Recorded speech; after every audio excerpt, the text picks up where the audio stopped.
A few different people present for storytelling tonight to go through the homework. And so if some people trickle in late, I think that's okay. But welcome to class 6. So after tonight, we'll officially be 3 weeks down. Tonight, we're going to cover some different analytics things that you can do inside of Tableau. So I'll talk about that here in a bit. But I do want to just set the stage and again, kind of level set so you guys know what to expect. We will cover tonight pretty thoroughly. I would say it's kind of the last net new thing that we will learn for the course. There will not be any homework for tonight other than I'm going to share what our final project will be. So if you guys want to work ahead or look at some examples of what I've done in the past, you're more than welcome to do that on your free time over the long weekend. Otherwise, class 7 on Monday will essentially be all final project prep. So we will more or less build the, call it structure or the framework, the bones of the final project together. So there shouldn't be any like net new information that you guys will need to do. It'll just be kind of adding on additional things that we've already done or making it look a little prettier, tossing it into a dashboard, things like that. But like, again, I will share what the final project is at the end of this class. There won't be any homework over the long weekend. So if you guys want to work ahead, you're more than free. On Monday, we'll actually start building out the final project together. And then Wednesday will essentially just be final project submission, review, and certification night. So if you guys, like I said, in the past, I've had people be done with the final project before they show up on Wednesday on the last night. And they just, turn it in, get their cert, and then walk out. I've also had people that haven't started it at all, and they get it done in, plenty of time. So there's no need to worry about that. But if you are in Omaha and want to come in on Wednesday for the last night, we will have nice certificates that both myself, Crystal, and Nate all sign that you can frame and take home with you. If you are remote or just don't want to come in, which I don't blame you, we'll mail those to you. So no pressure at all. It also is kind of nice, again, because the only requirement for this class is you get the final project done. So it's a little easier to answer questions and stuff if you guys are in the classroom here. So if you're able to come Wednesday, I think that would be beneficial, but again, not required. So tonight will be kind of the last night of net new things that we'll learn. I think it should actually be a fairly short night, but I have a really bad habit of saying that, and then we end up going the full 3 hours. So we'll go ahead and get into it. Oops, need to get over my PowerPoint. So like I said, we're going to be talking about the analytics pane, and I'm actually going to teach quite a bit tonight off the PowerPoint before we dive into some of the examples. So I'll save some of the teaching for that. But to start with, I want to start with the homework assignment that you guys did because there are some awesome examples. I'm super impressed with what you guys put together.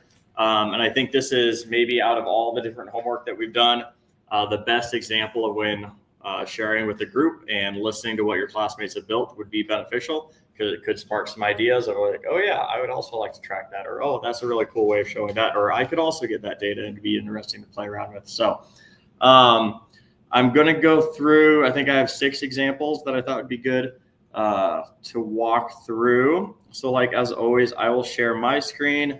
And if you guys just want to kind of talk through, not a whole lot, either how you built the data, if you built it from scratch, or where you got it from, because I know a few of you downloaded or exported data from somewhere else. And then just a little overview of what you built and what it's showing. Obviously, like with most like class examples, there doesn't need to be like a big aha like insight that you found, just a quick little walkthrough. So 1 to 3 minutes, we'll keep it short and sweet. But to start with, let's just pull up resume. Yes, it's frozen. Oh, sorry. I just pulled it over. Can you see it now? It's still on Classic. Oh, okay. No. Let's do this.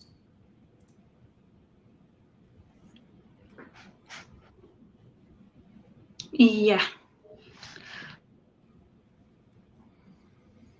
So for this, the data person and the type they are taking, and the type of exercises they are doing, and the total sleep they are sleeping, and how much calories burned, and the steps taken.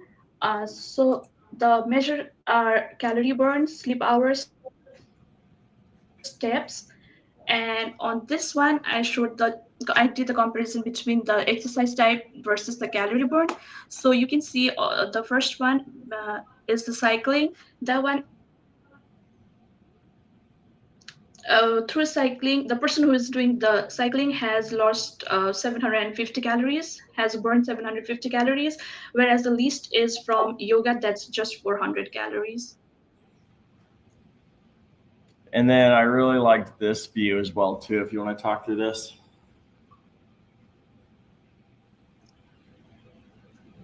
Yeah, this is the comparison between the diet, the steps taken, and calories. So the person who is taking the balanced diet and is taking 9,000 steps has only burned like 550 calories, the first one. Yeah. Whereas the person who is on vegan diet and is taking at least 1,100 steps has burned most calories, that's 750. Yeah, I think this is a perfect example of a good time, Tammy, of when to use the dual axis chart there. I like the color scheme that you have. It's easily shown. Is this something that you just kind of typed in fake data, or something that you'd actually kind of like done before yourself? No, just the fake data. I just researched it, like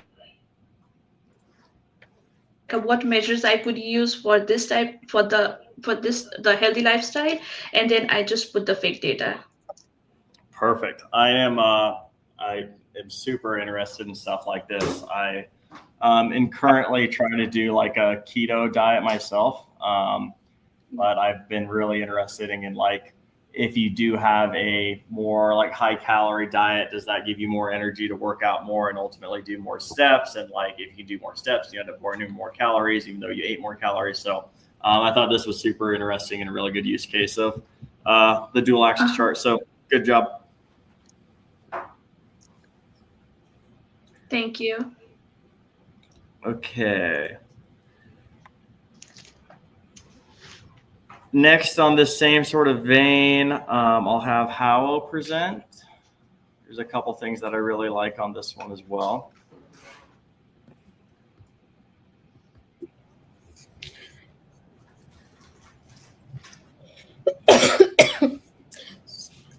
So I did calories versus the exercise. So for mine, I did cycling, running, and walking.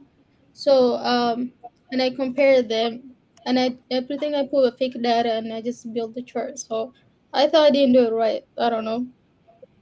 I always double guess myself. So No, this is perfect. And I also, do you want to talk through the line chart that you had down here? Because I thought this was a good use case of showing some different days over time.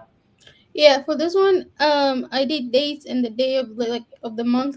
So I did like a whole month from the August 1st to the 30th, and then I just put the different steps, and it, like, as you see how they started like low, and then the chart just keeps going up and down throughout.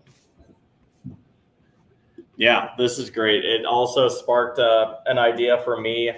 Like I wear a Whoop where it gives me like my step counts every single day, and I have a certain goal that I try to hit. But I've always been super curious on days that I work from home versus days that I go into the office. And just like if I'm sitting at home on my desk all day versus in the office, we're like walking around to different meeting rooms. I work from home on Mondays.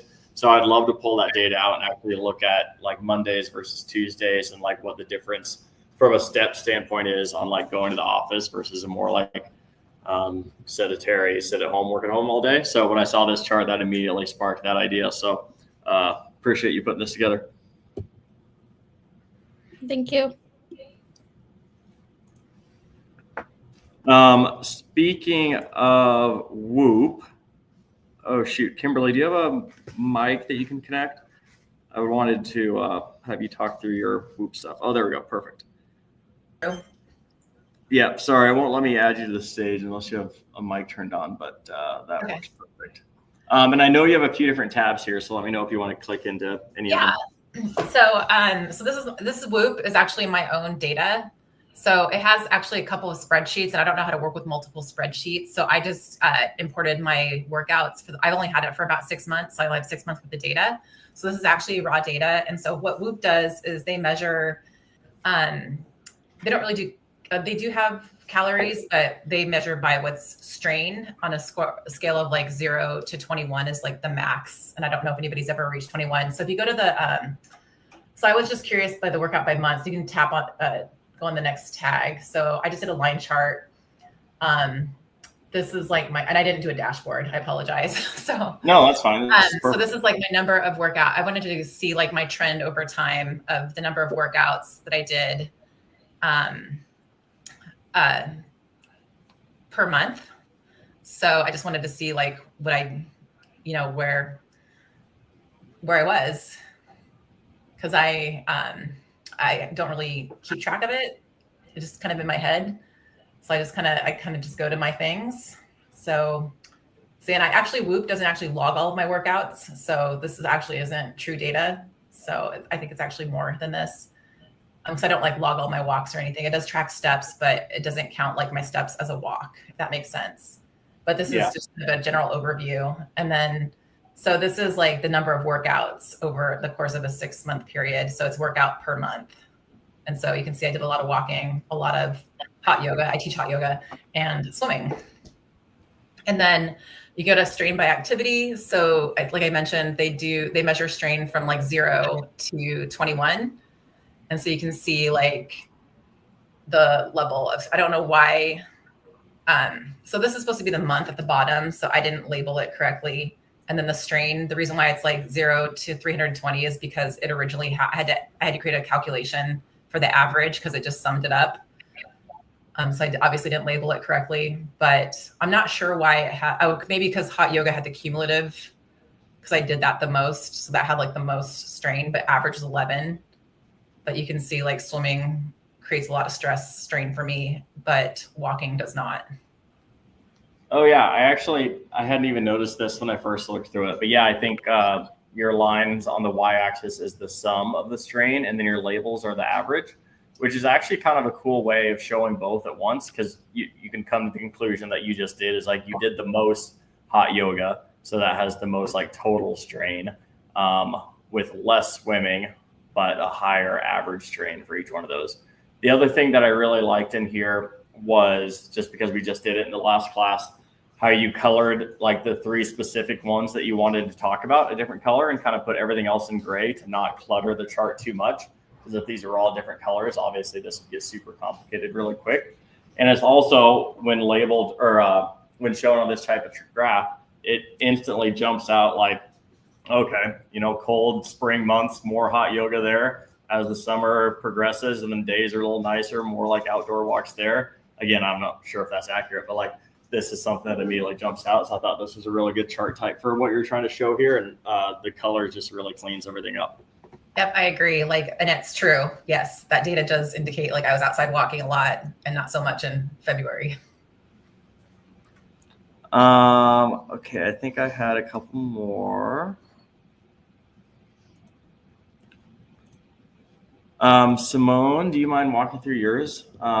Specifically, I'd love if you could talk through a little bit how you came up with or created the dates to use in here. Oh, yes. So I created this data set in Excel, and it's connected via Google Drive. So it's a live data set. And the way I created the dates was I just used a ran between function in Excel to generate random dates.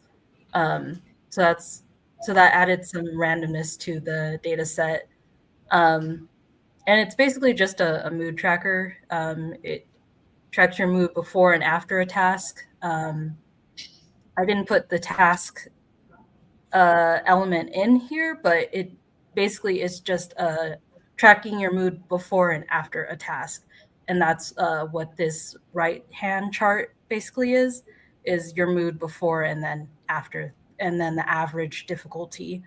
And then the dual axis chart is basically over the years, the average difficulty by the average mood rating.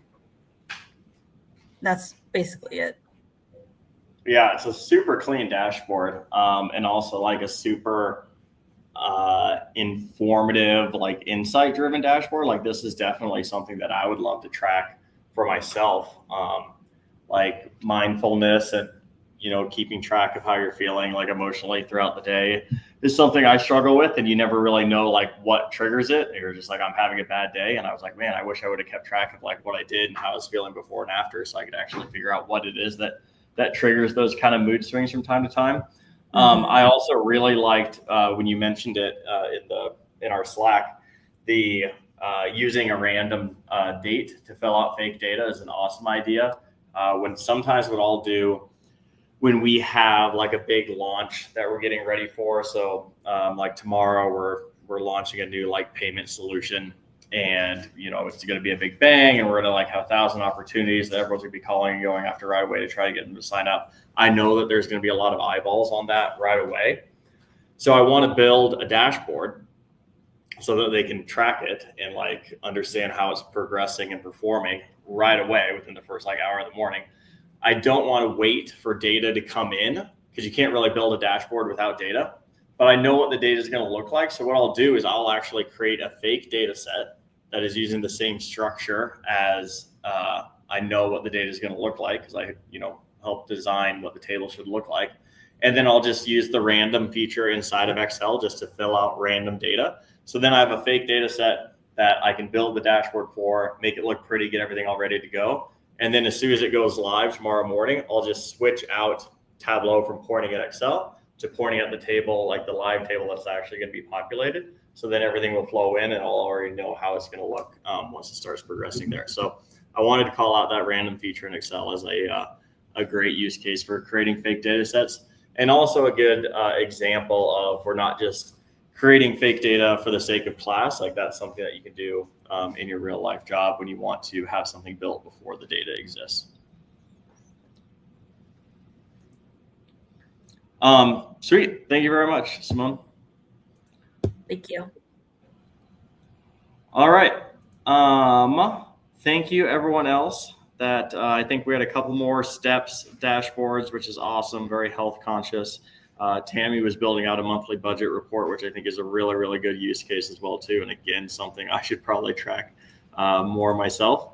But yeah, thank you guys for submitting that. Really, really awesome job. So jumping into tonight, we're going to cover the analytics pane, which is a new kind of hidden section of Tableau that we haven't touched on yet. There are a few different features inside of that pane. Lines, which sound really boring, but can add a ton of value to our charts by showing different constant values, different reference lines, and different averages. So we'll go through those.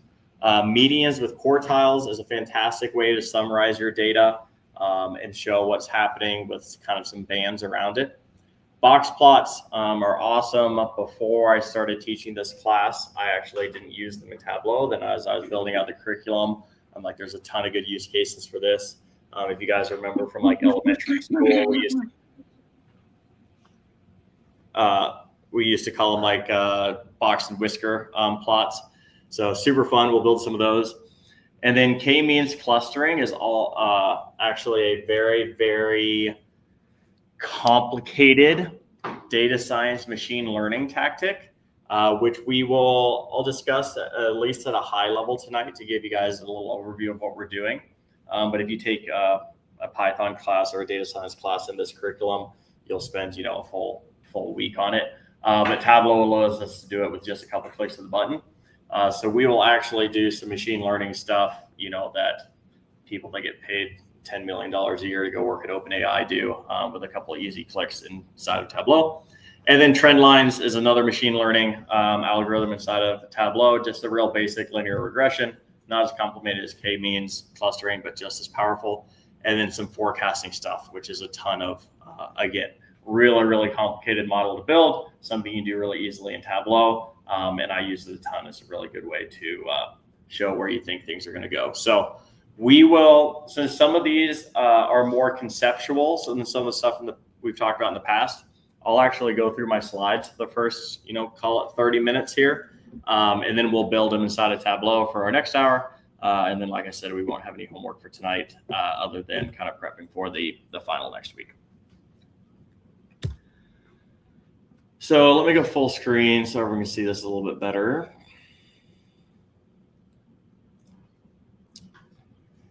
Inside of our normal Tableau pane that we're used to looking at, right? Here's our dimension, here's our measure, here's our sheet. There's this hidden little tab up here called Analytics. We actually haven't clicked into it once so far this class. It kind of snuck by, but inside of that exist all the different options that I outlined on the previous slide. And I know I've talked about this a lot. Tableau is the perfect, or Data Viz is the perfect first class for this curriculum because you get a broad depth of knowledge. We've talked about visualizations, which is like it's something a Data Viz specialist would do. We've talked about connecting and transforming our data, which is something a data engineer would do. We've learned how to write calculated fields. That's something an application dev or a software developer would do. We've learned how to analyze the data, something a data analyst to do.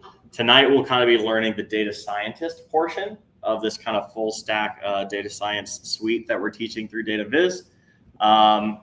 The concepts we'll learn tonight are going to be high level enough to pick up right away. Like we are not going to go into like modeling theory and like the concepts that power all of this, but it will prepare you for future classes and careers. So like I said, I'm not sure what track you guys are on or what the rest of your curriculums look like, but understanding, what a k-means algorithm is and what a forecast is and what a linear regression is will give you kind of a head start when you do start learning those concepts in a bit more detail. Okay, so once we click into that analytics tab, again, that I showed you previously, you click into that. There's three kind of sections: summarization, modeling, and custom. So the first section is going to be pretty basic stuff. It's going to be how to summarize, just like it says, the data that you already have in your view. The model section, like I said, is going to be more of the algorithm and machine learning stuff that is easy drag and drop. And the custom we're actually not going to cover tonight because it is exactly like the summarize section, just with more customization in it. So not something that I actually don't think I've ever used anything down here, but I didn't want you to think that we were just going to skip an entire section there. So we'll focus on the top two. And again, we're going to cover all these different options at a very, very high level. I really encourage questions. But again, we're not going to get super into the weeds. We could spend an entire 3 hours just on one of these kind of buttons in here. All right, here they are again. So we'll kind of tick through each one of these one by one. I have really fancy slides for tonight. So we'll go through them, and then don't worry, for the second half of class, we'll actually go out and building them. And some of these are super easy. So a constant line. This is just a line. It's this gray line that we're showing across the screen here, right? We're showing total sales by month, by year. This gray line allows you to set a constant value across your data viz in reference to whatever you want it to be. So think maybe like here, I have a constant line set at 50K. Maybe that's our monthly sales goal. And so we want to show where the goal is so that we can easily see when we're above it, when we're below it. Average line is going to be a similar look to the constant line, but actually dynamic based on the data that you have in there. So if you want to show your monthly sales year over year and have that data, the exact data in the background, but want to show, this is really noisy. I can't necessarily tell on average if I did more or less sales between 2017 and 2018. The data kind of looks the same. Toss an average on there and you can see, okay, on average, I actually did more in 2017, took a step back in 2018, bumped up to 2019 and even higher in 2020. Select the average, but to actually populate that onto the chart? What was that? How did you get the average to line up with your forecast? Oh, Did you actually put it onto the chart? yeah. All of these are going to be things that we'll do when we get on the hands-on section. We'll build all of these. I found from teaching this class in the past that and again, the constant line and the average line are pretty simple stuff. But when you try to combine how to build in Tableau with what it actually is, it's like too many different things to focus on at once. So we're just going to start by focusing on what is this thing and then how to build it next.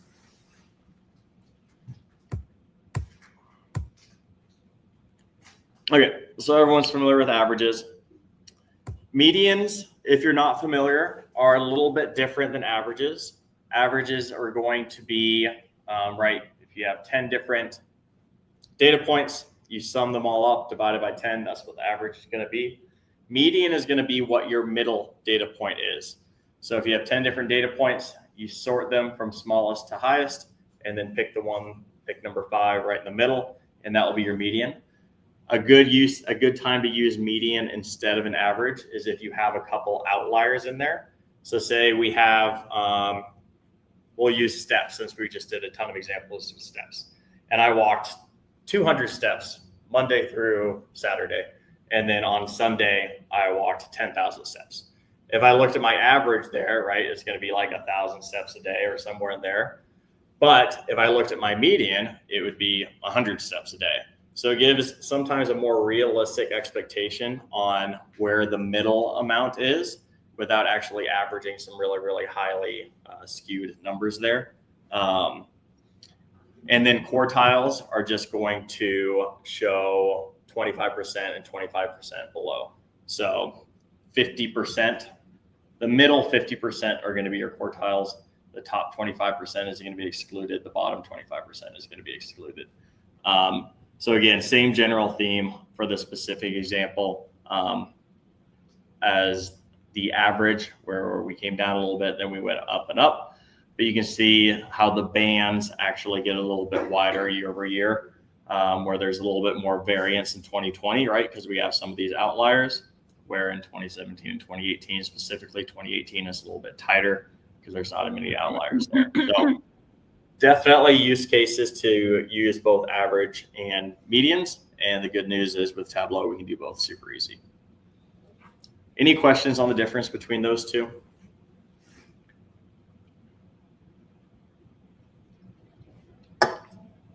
Okay. Box plots. Or again, when I was in elementary school, we called them box and whisker graphs, which I always loved. These are going to be very similar to your medians, where this middle line here is going to be your median for each set. These two, the gray bands between the two are going to be your quartiles. And then the whiskers at the very end are going to be 95% of your data. So 50% of your data is going to be inside the gray shaded area. Then 95% of the data is going to be between the two whiskers. And so only the extreme kind of outliers get separated outside of those. I use these a lot if I have a ton of really, really not messy data, but just a lot of data points. Like here you can see we're using our subcategories, so it's not that many. But imagine if we had like 2,000 or 1,000,000 different dots on here, it would get super overcomplicated really quick. And I just want to say, hey, where's my kind of middle 50% at? Where are my extreme outliers at? And then actually what I'll do is I'll hide the dots completely and just kind of show these 4 box plots on there. It's a really good way to summarize groups of data all in one chunk, showing what is relatively higher or lower, which has relatively more spread, which one has extreme outliers, without having to look at dozens or hundreds or millions of different dots. Any questions on box plots?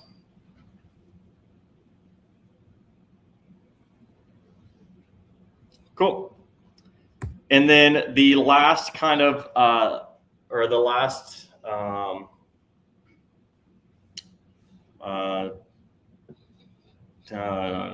I don't know what I'm trying to say, in the summarize section is totals.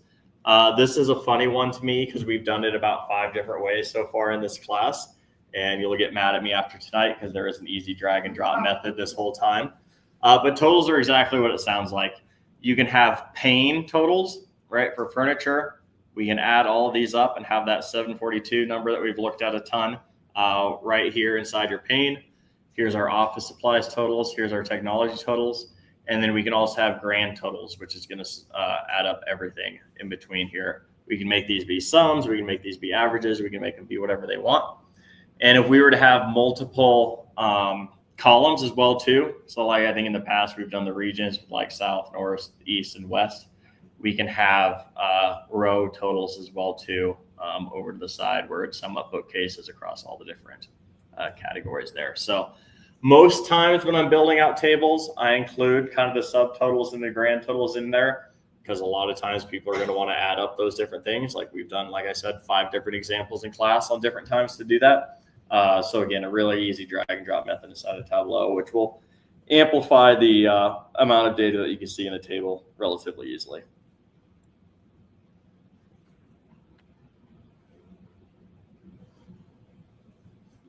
Okay, the next section, which again, we'll go back here, right? We went through the different summarize. The model section is going to be, actually, you know what? Let's do this. Let's split this up. Let's do teach, hands-on example, break, and then teach, hands-on example, break. So it's not just me talking for an hour straight because a lot of the model stuff is going to be a little bit more complicated. So let's take a quick break from my PowerPoint and let's open up Tableau Public and let's actually build some of these summarized examples.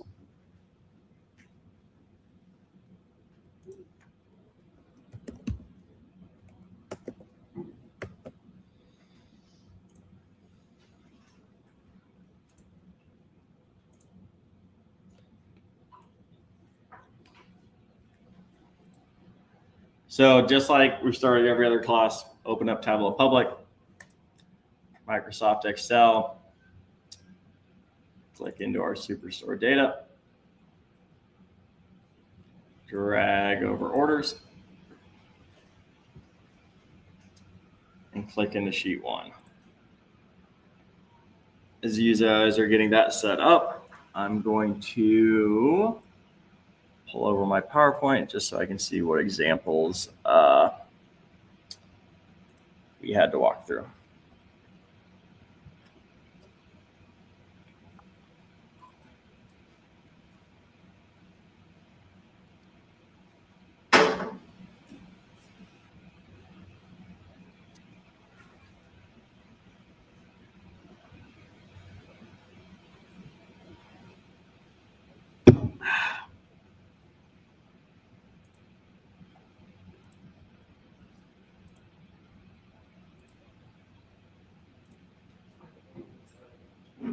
Oh, I know.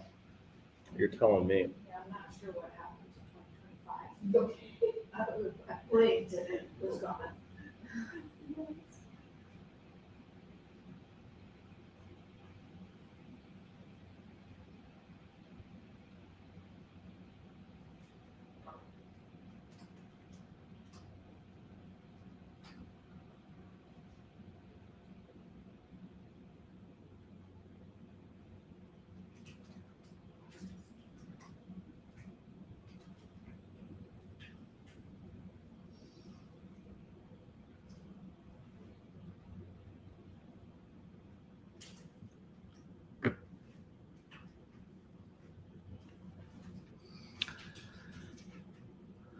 Okay, does everyone have this pulled up?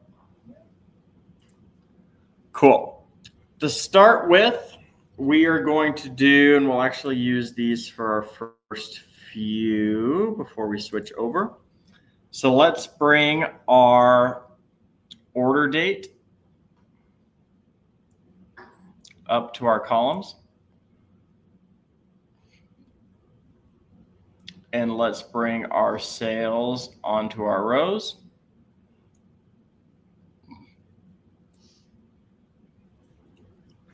Here's a little tip and trick that I don't think we've covered up to this point in class. see this little plus button up where it says our year of our order date? If we click into that, it will actually expand it out into quarters. And if we click into that, it will actually expand it out into months. That is something that Tableau does automatically. And it actually, when you publish it, your users will have the ability to expand in and out as well too. So let's go ahead and expand it out into months. So we have year, quarter, and month. And again, if you need to go backwards, you just click the little minus button and it'll bring it back in.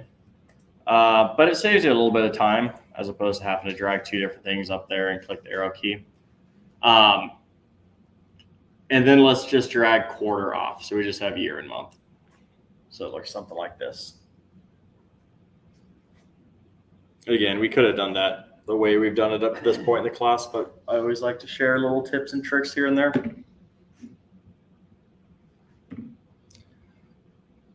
Okay. So the first thing that we're going to do is click over up here at the top where it says Data and Analytics. We are going to click the Data tab, and you can see it switches over to this view I was just sharing in the PowerPoint. So again, everything we've done up to this point, our dimensions, our rows, our custom fields, everything is kind of hidden, or not hidden, but shown in the Data tab. Clicking into Analytics kind of gives you a new view. Now with most things in Tableau, it's all drag and drop. I'm going to show you guys when you start dragging it, you'll get this little pop-up area over here. Right now, there's only one little square you can drag it into, right? It's the one that says table. But there are other things in here where you drag it over and it'll give you multiple different options. We'll talk through those in a bit. But everything from your analytics, you choose which one you want. Right now, we're going to choose constant line. And we're going to drag it over to the little orange square that we want. In this case, we want the table. It'll pop up this little open text field. It says value. You type in whatever you want. This is what we're going to set our constant line to. So in the PowerPoint example, I think I did 50,000. Let's pretend that's our monthly sales goal. So we're just going to type in 50000 and hit enter. And you'll see our constant line pops up here.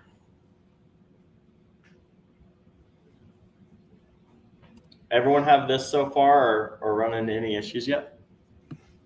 Nope, all good. Yes, Charlie, this is Celeste.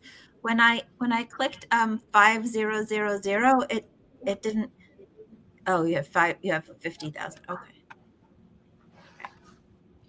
Now, if you do type in the wrong thing or ever want to change this, it's as simple as just hovering on the line and click edit. There's a ton of different stuff in this thing that pops up, and we'll cover some of it tonight.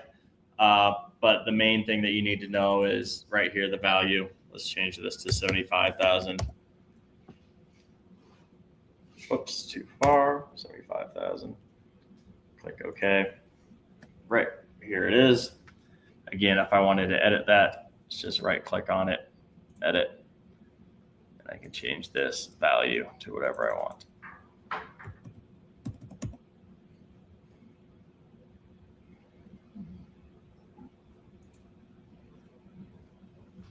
Now, since we're right here, I might as well show you what some of those different options are. So if you do right click and hit edit, there are different things like, do you want the line to be dotted or dashed or a different color? Maybe I want it to be green and dotted, green for money and dotted just because it stands out a little bit more than my line charts that are already on there. Right, if I click OK there, that looks something like this. Again, right click, edit. This fill above and fill below, kind of what it sounds like. You just choose what color you want to fill above. And you'll notice over the right now, everything above my constant line is now filled in. For since 70,000, I'll change it back to 50,000. again, you guys don't need to be following along exactly. Just try some of these different things out. Maybe I want to fill below since that's our sales goal. So I kind of want to block out everything else that isn't above that. So it looks something like this. So you can easily see the lines that pop up above. For the most part, though, if we remember our data ink ratio and like keeping things really clean, I would just ignore the fill above and below. But The dotted line is nice. yeah, I like the dotted line for sure, especially with line charts on here. It just breaks it up a little bit differently.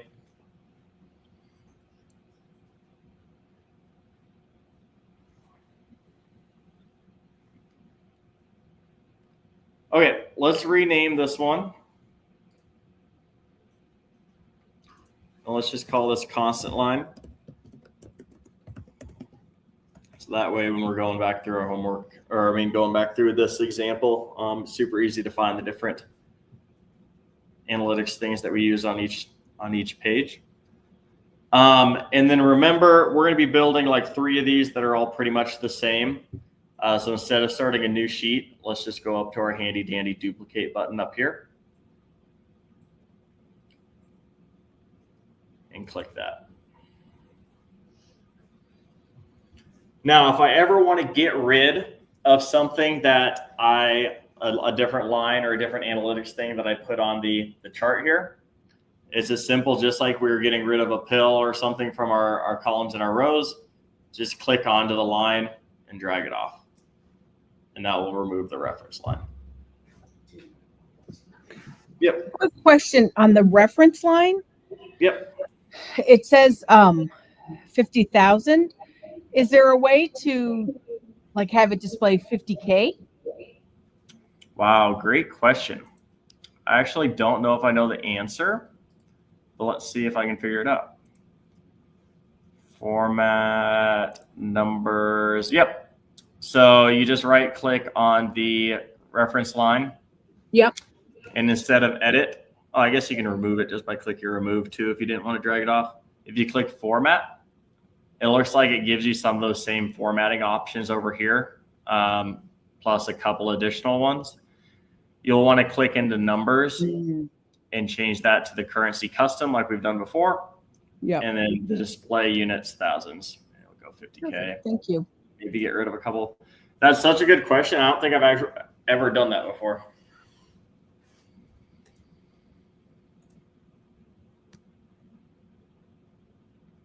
Okay, we'll go back to our duplicated one. Again, drag off the constant line if you haven't already. I'm going to X out of this format. We'll go back into our analytics tab if you're not already there, and we're going to go to an average line. Now, before you guys drag this over, I want to talk through the 3 different options because the first one was just the entire table. For our average line, and it's a good thing we covered tables and panes on Monday, we have 3 different options for what we can do. So don't follow along with this part. I'm just going to show you all 3. Table is pretty much exactly what we did before, right? We have one line that goes all the way across our table. Get rid of that. If we were to do pane, I think this is actually what I had in the PowerPoint. It's going to have a different average line for each pane, right? Each kind of gray line between here. So we have a 2014, we have a 2015, we have a 2016, and we have a 2017 average line.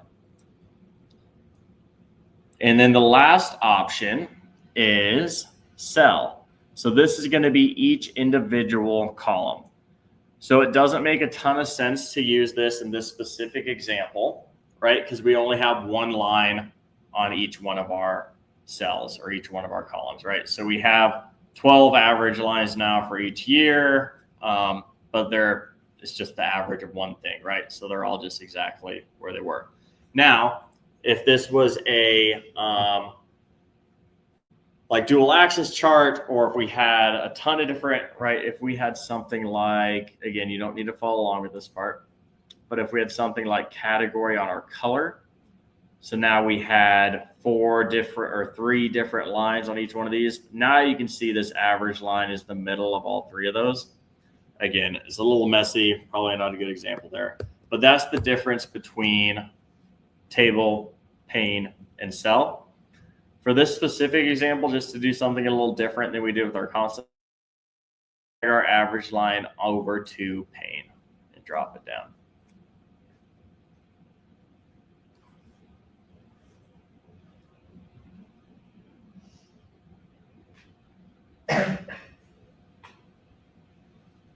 Okay. Now, sorry, Charlie. If I read this right, I just want to understand the data. If I read this right, for 2014, the average was around 40,000. Got it. yep. Then it looks like 39,000, 50,000. But that's a good question, because one thing I don't like about kind of the default formatting for our different average lines here is most of the time you want to see where that average line is. And I don't love hovering into things if I don't have to. So if we right click into it again and click edit, you'll notice now our value is our sum of sales, right? And we're taking the average of that. There's a button here that says label, and right now it says computation. That just means tell us what computation is using. That's why it says average. But we can change that to value and click OK. And now it's actually going to show the value for each one of those.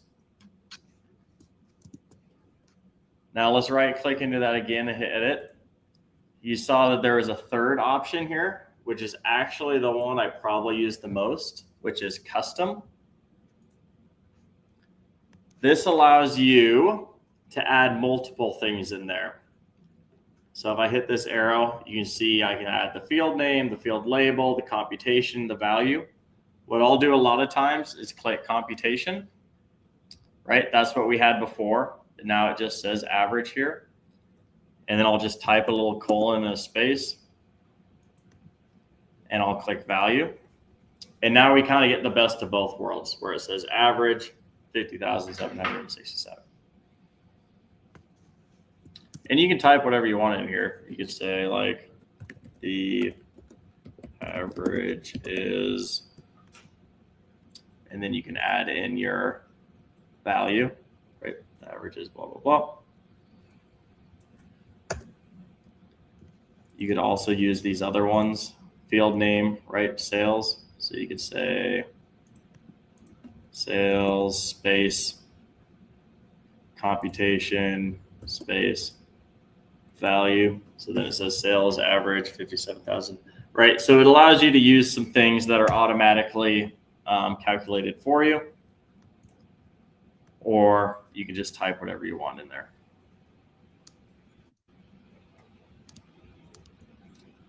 For this example, let's just keep it on custom, and let's just do computation space value.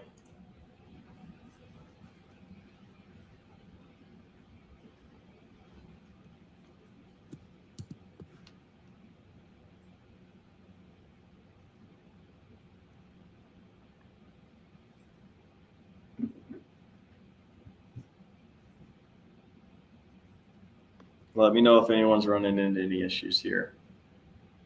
But when you click OK, it should look something like this.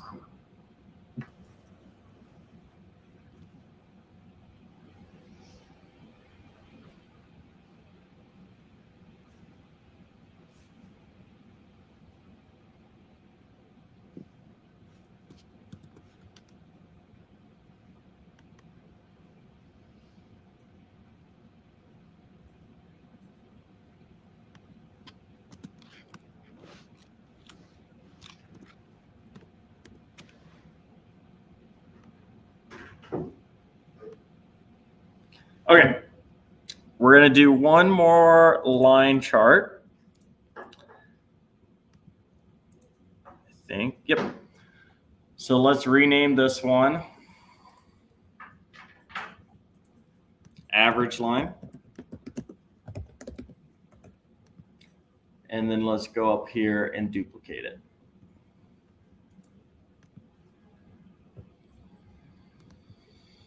Now again, to get rid of it, you can drag it off, or as I just learned, you can right click and click remove.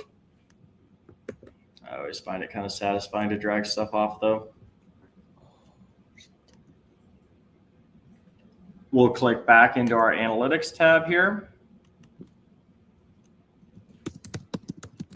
And our third one is going to be median with quartiles. So let's again drag that on the pane.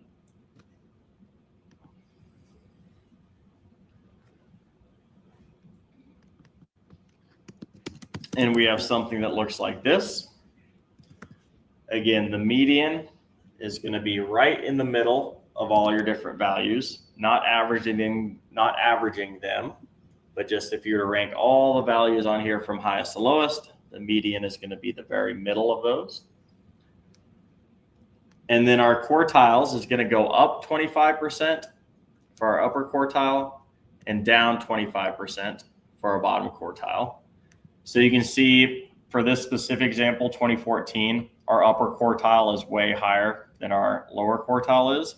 That's because there's fewer values up high, right? So it needs to stretch high to get 25% of them, whereas there's lots of values right here in the middle underneath the median, so it doesn't need to stretch as low there. So inside of our shaded line, 50% of all our values are going to be inside of there. The top 25% is going to be outside. The middle or bottom 25 is going to be outside. But 50% of all our values are going to be shaded, with the median line being the very middle value inside the middle 50%. So again, years where we have a wide variance between top and bottom, they're going to be thicker bands. Years where everything's a little bit clustered closer in between, we're going to have some thinner bands there. So not only is it showing you a good representation of where your kind of middle range is, but also from the thickness of bands, I'm showing you a good representation of kind of what your variance is in any given year. How often are you going up and down in between your values there? Now, obviously, it's not accounting for your kind of extremes on either side of there, right? If we had one, like our highest value here, if it was like $1 million clear up here, like the bands wouldn't change at all because it's just looking at the middle 50%. But that's what we'll talk about in a second here with box plots. So the good news is all of the, I guess before I move forward, does that make sense? Like what we're showing at least? Cool. I have managed a ton of very, very experienced data scientists, and I can't tell you how many times I've had to tell them when to use median versus average. It's like a basic concept that we all like learn in elementary school or high school, but it is very often overlooked the importance of when to use each one of those. So I want to make sure that I'm giving you guys a good head start here. The good news for all of our analytics tabs here. Oh, I have a extension cord too. Oh yeah, good call. I'll make sure I turn the lights on before we take a break so no one trips. The good news with everything in our analytics tab is editing them are all exactly the same, right? You don't have to remember when to right click or when to go to format or anything like that. It's just click on it and click edit. And it all looks exactly the same too. So again, if we wanted to label it something different, we could change our label. If we wanted to change what we were filling or the color or any of that, we could do that in here as well too. I don't think we need to spend a ton of different time clicking into all those different examples again. They're all exactly the same as the last one.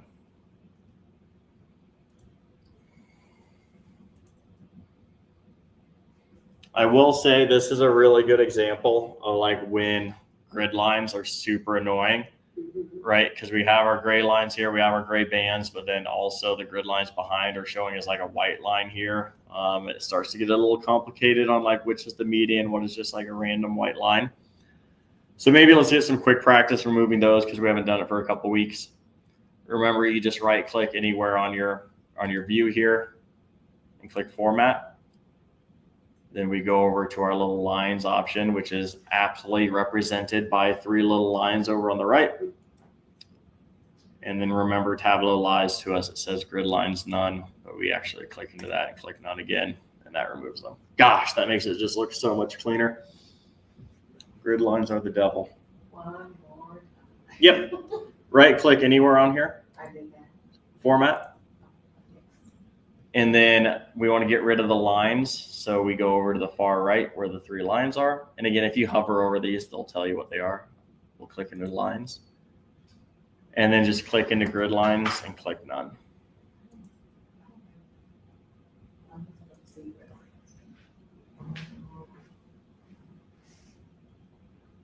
Yep, so click those 3 little lines at the top. Yep. So grid lines, the top one. Yep.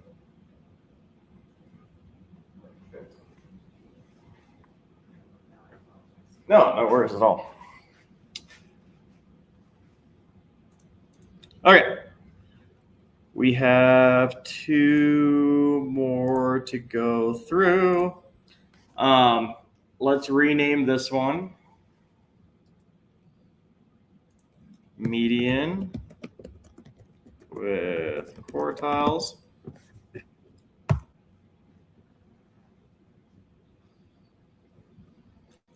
And then for our next one, we're actually going to start from scratch. We're not going to keep going with the same kind of line chart here. So click in the new worksheet.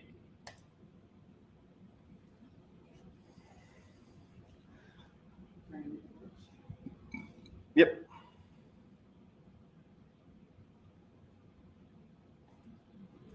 For this one, let's drag region onto our columns.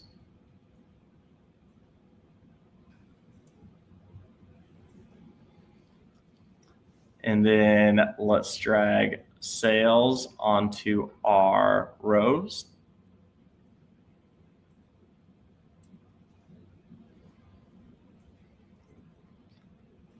And then let's take subcategory and drag that onto our colors. So by default, it gives us this little stacked bar chart, which is fine if we want to show like the total sales for each region, as well as, you know, the sales that come from each subcategory. For the sake of this example, though, let's change this from a bar chart. So where it says automatic here, and let's change these to circles. What that is going to do is instead of stacking each bar, it is going to create a circle for each subcategory inside of our different regions here. So I'll show you before and after. Before we had the stacked bar, you could see that the biggest one in here was chairs at 85,000, right? But that was just a part of this total 400 some thousand that these all make up. But the 85,000 from chairs, if I change this from into a circle, it'll actually plot that chairs at 85,000. So each circle is now represented based on what the value is on the y-axis. Can you do that again? Yep. So I just have region on my columns. Then I drag sales up to my rows. Then all you have to do is drag subcategory onto your colors, which gives you a stacked bar. So our total sales make up the entire bars here, but we want to actually plot each individual subcategory. So 85,000 for chairs, 56 for binders, 24 for bookcases. So we just change right here where it says automatic in our marks from a bar to our little circles here.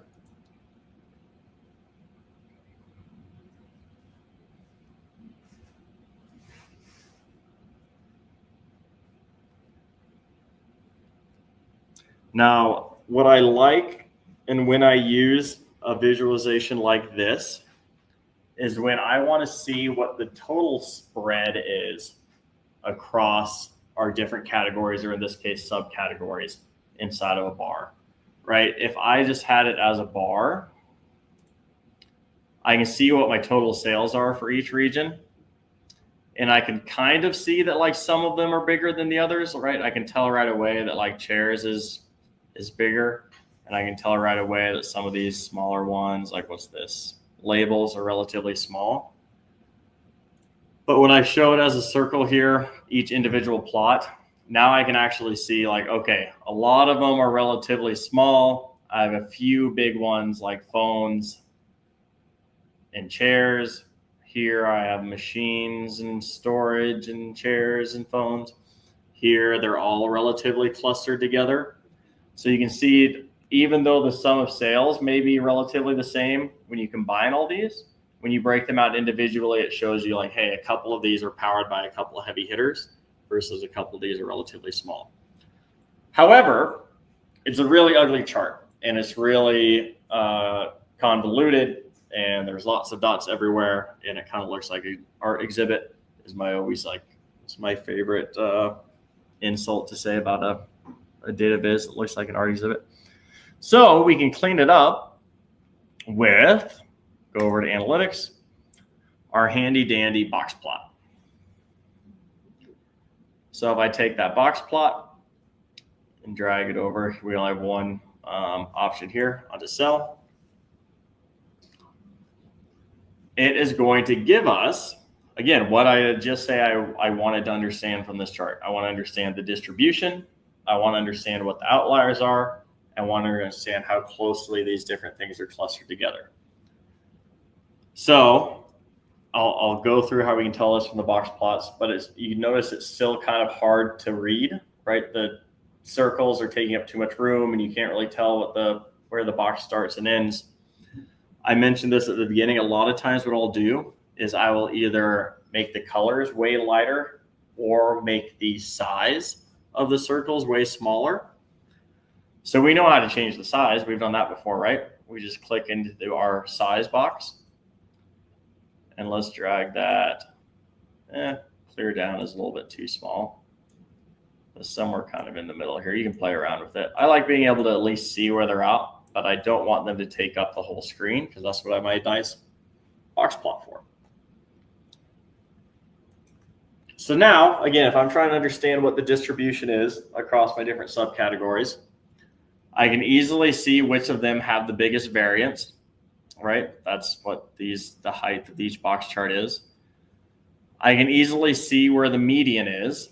So the median subcategory is the smallest over here in the South region. It's the largest over here in the East region.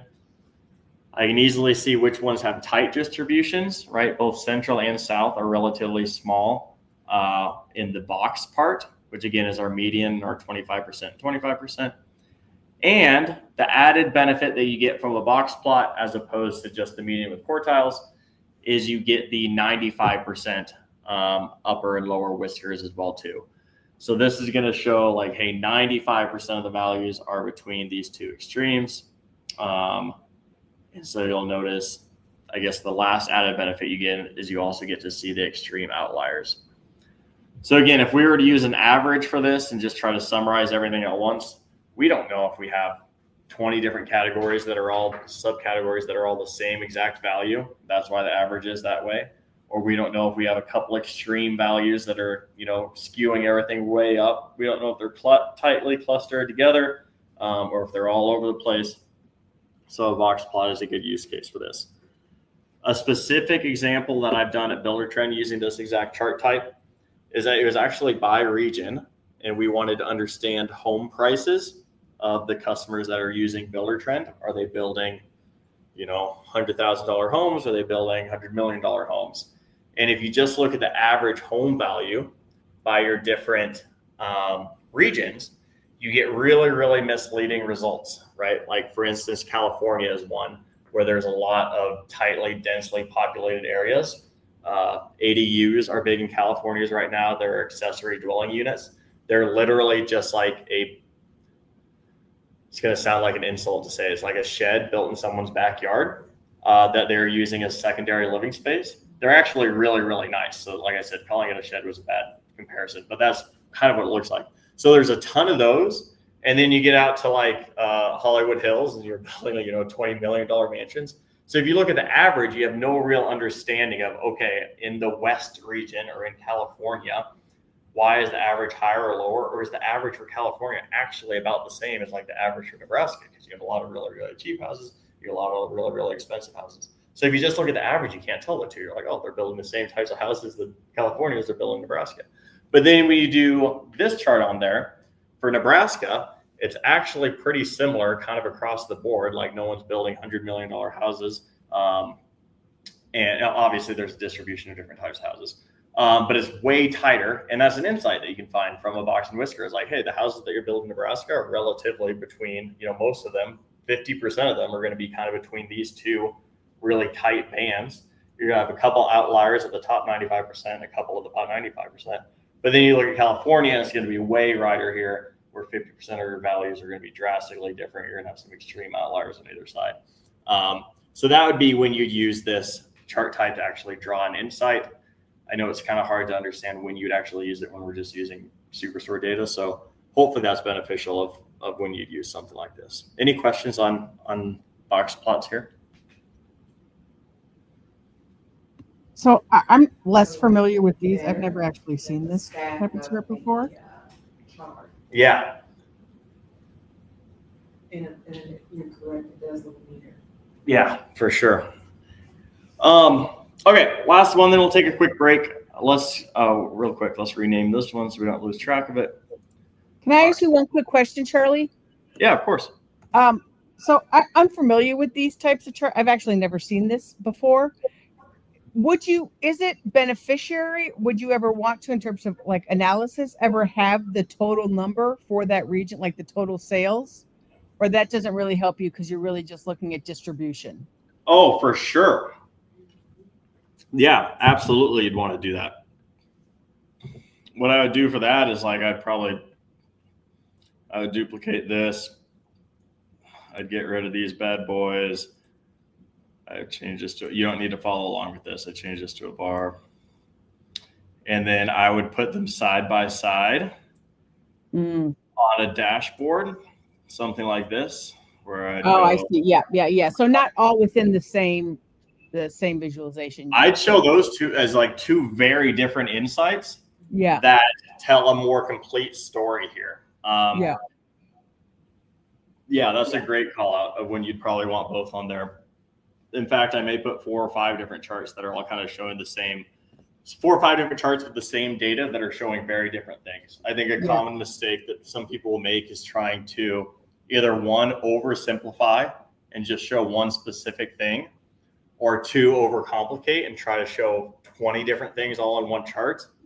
So that's when I think dashboards are really beneficial, because you can have the one specific thing that you're trying to show as each view, and then show them all side by side to show how they kind of interact and play with each other. Great question. Thank you.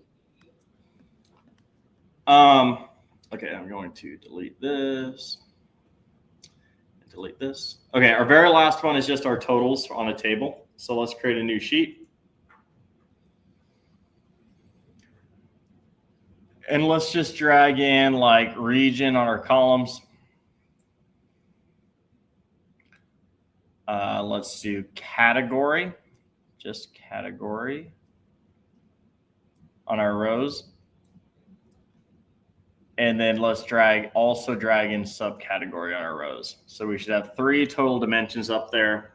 So we get a nice little 3-dimensional table. Region on columns, and then both category and subcategory on rows. And then let's just put sales on our text. I think we've actually already made this table a couple times. So now if we want to show our table or our totals, same thing. It's in our analytics tab here. And similar to like the show me over here that we've talked about before, these different analytics functions will be grayed out if you can't use them. So like for the box plot, you need like multiple things on there in order to give the box plot. for constant lines and average lines, you need an actual chart so you can show a line through it. Obviously, you can't draw a line through the middle of a text table here. So the only thing we can use for our tables is our totals. But when we drag it over, you can see we have 3 different options. We're actually going to drag it onto all 3 kind of one by one. So first is subtotals. Subtotals are going to show the total for each pane, right? So for furniture, we now have a total here, total here, total here, total here. Office supplies, total here, total here, total here. Technology, total, total, total, total. But there's no grand total, right? We're just totaling up our panes, our subtotals.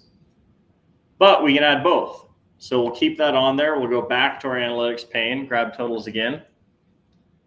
Now you can see subtotals is grayed out because we've already added it on there. Now if we go column grand totals, you can see at the bottom we now have a grand total here. So we still have our subtotals. Now we have a grand total. And then our very last one, we'll just do, like I said, we'll do all 3. These 2 are grayed out now.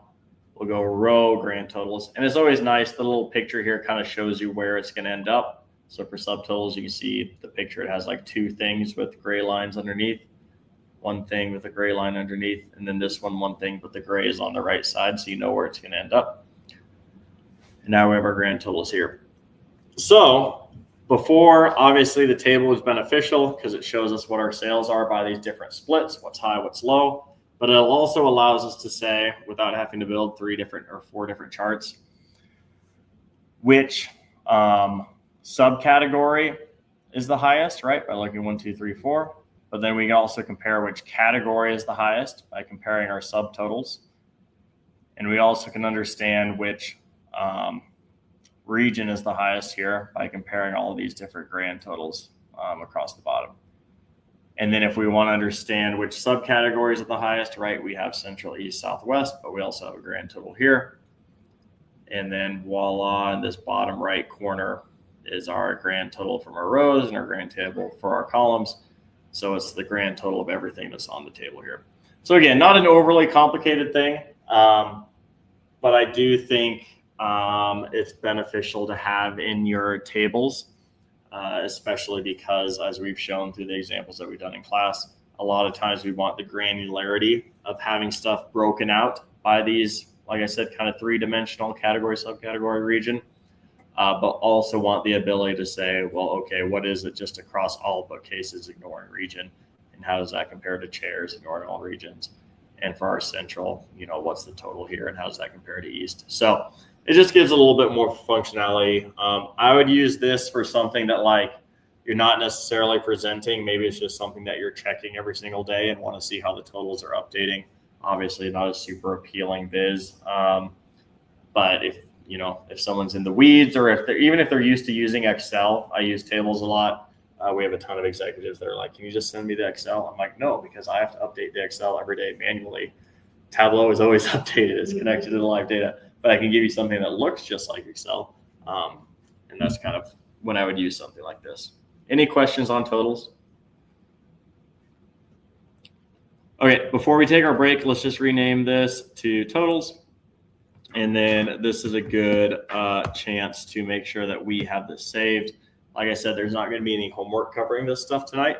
So I think this is a really good one to make sure that you have the class example saved, just in case you ever need to go back and check any of this.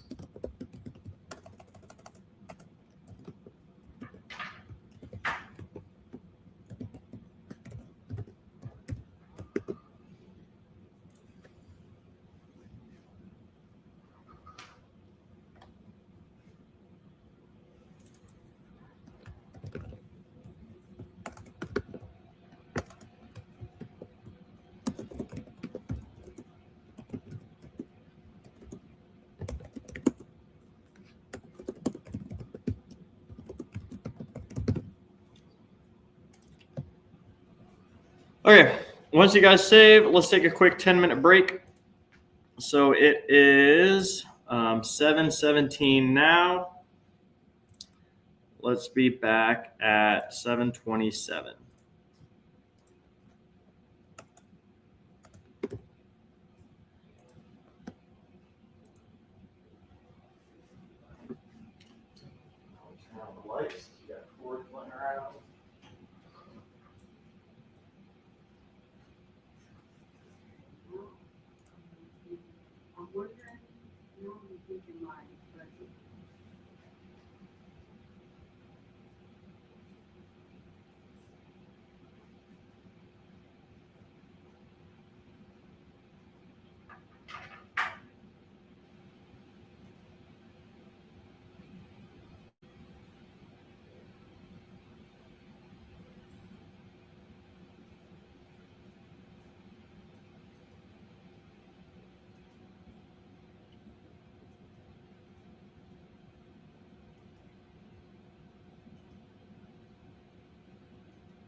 All right, let's go ahead and get going here.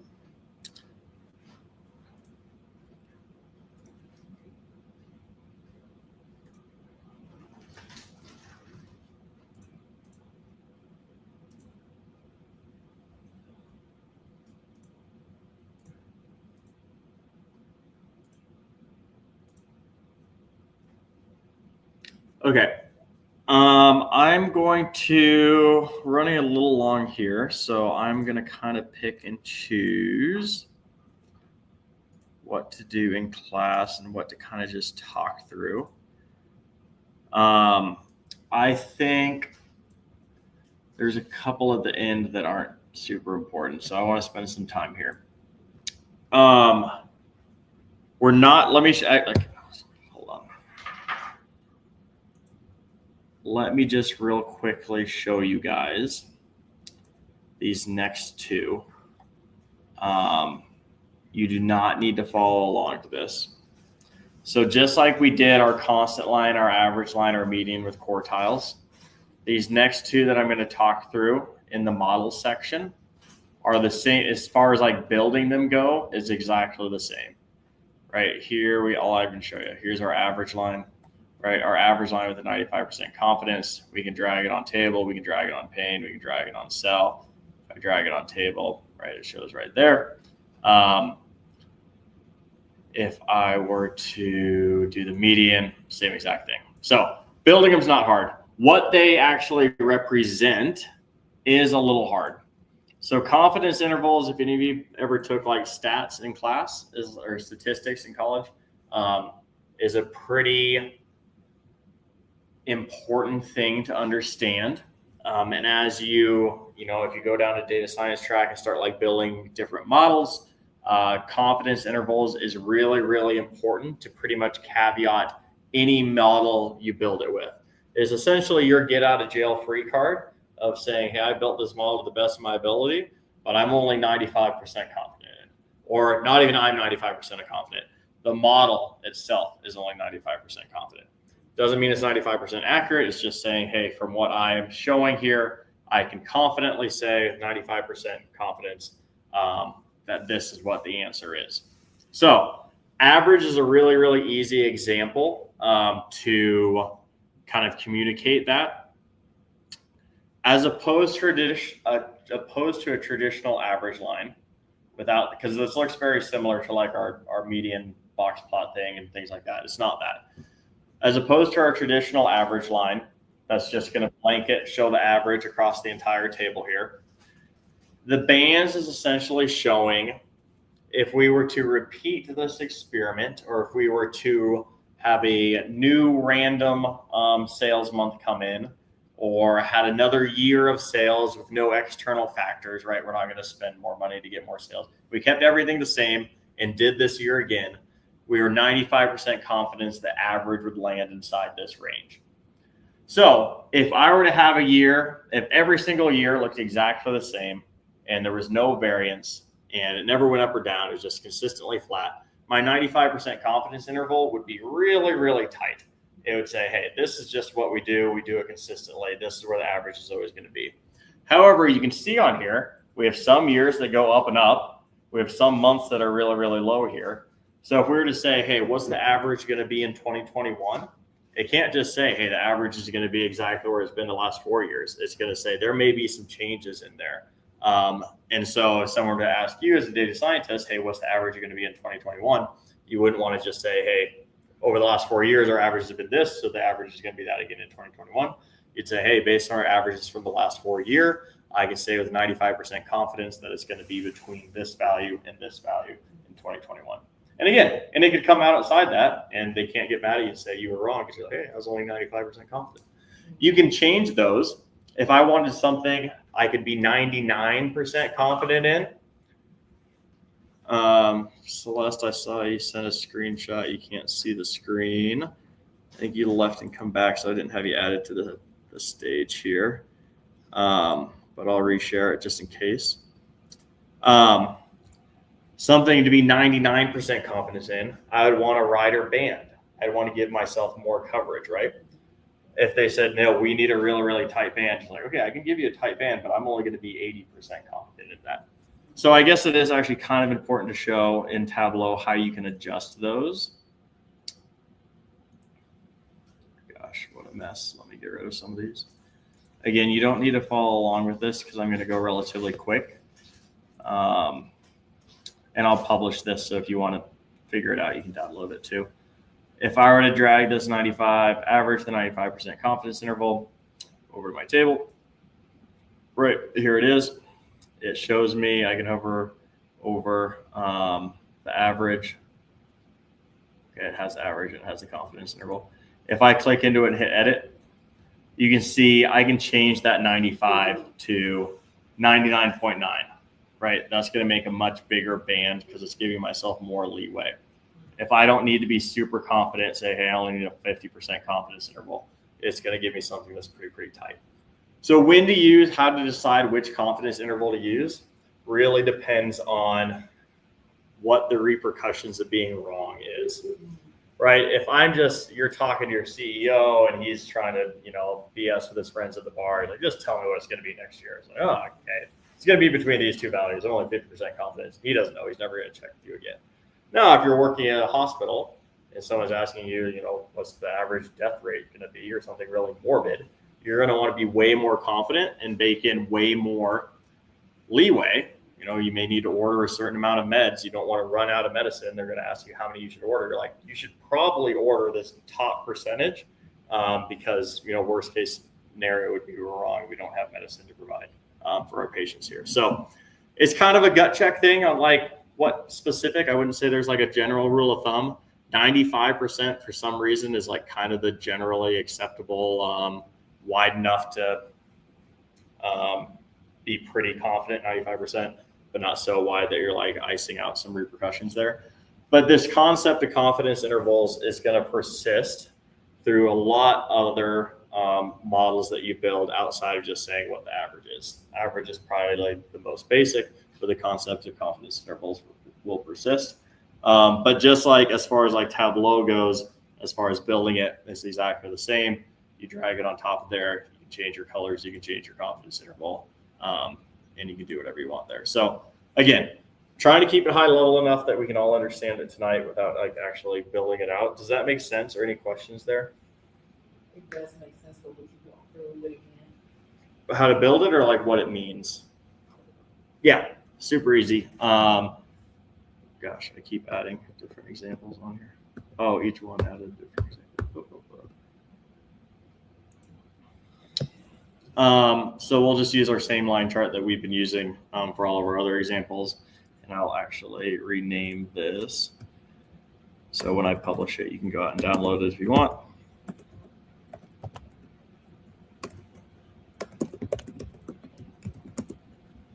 CI for confidence interval. You just drag your average line over to our table. And again, you could do each one of these, but I think the table makes the more sense since you're probably predicting what the average is going to be for the next year. You want to include everything. And that automatically gives it to you. If you want to change your confidence interval, you just right click in just like we did before and click edit. And then we can change the value here.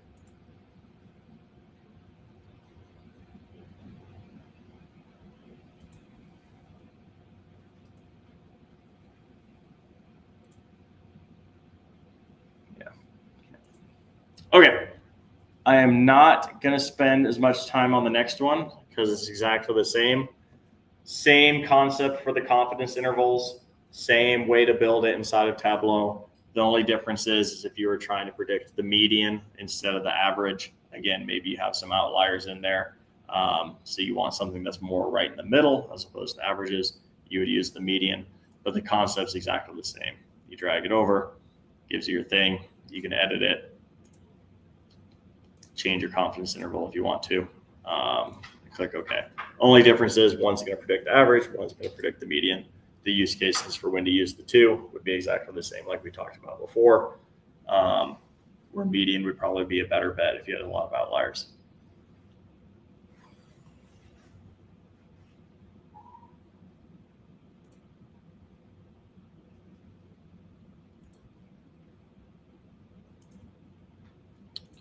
Okay. Next one is a very fun one. So we are going to build this one. Averages are great. Understanding trends are even better, especially with something like seasonal data. If we wanted to actually predict what the next thing is going to be, not what the average of the next all sorts of things are going to be, but what the next specific thing is going to be. Trend lines allow us to do that. So this is one I do want to spend a little bit more time on. So let's open up Tableau, go back to one of your line examples like we have here, and let's duplicate that.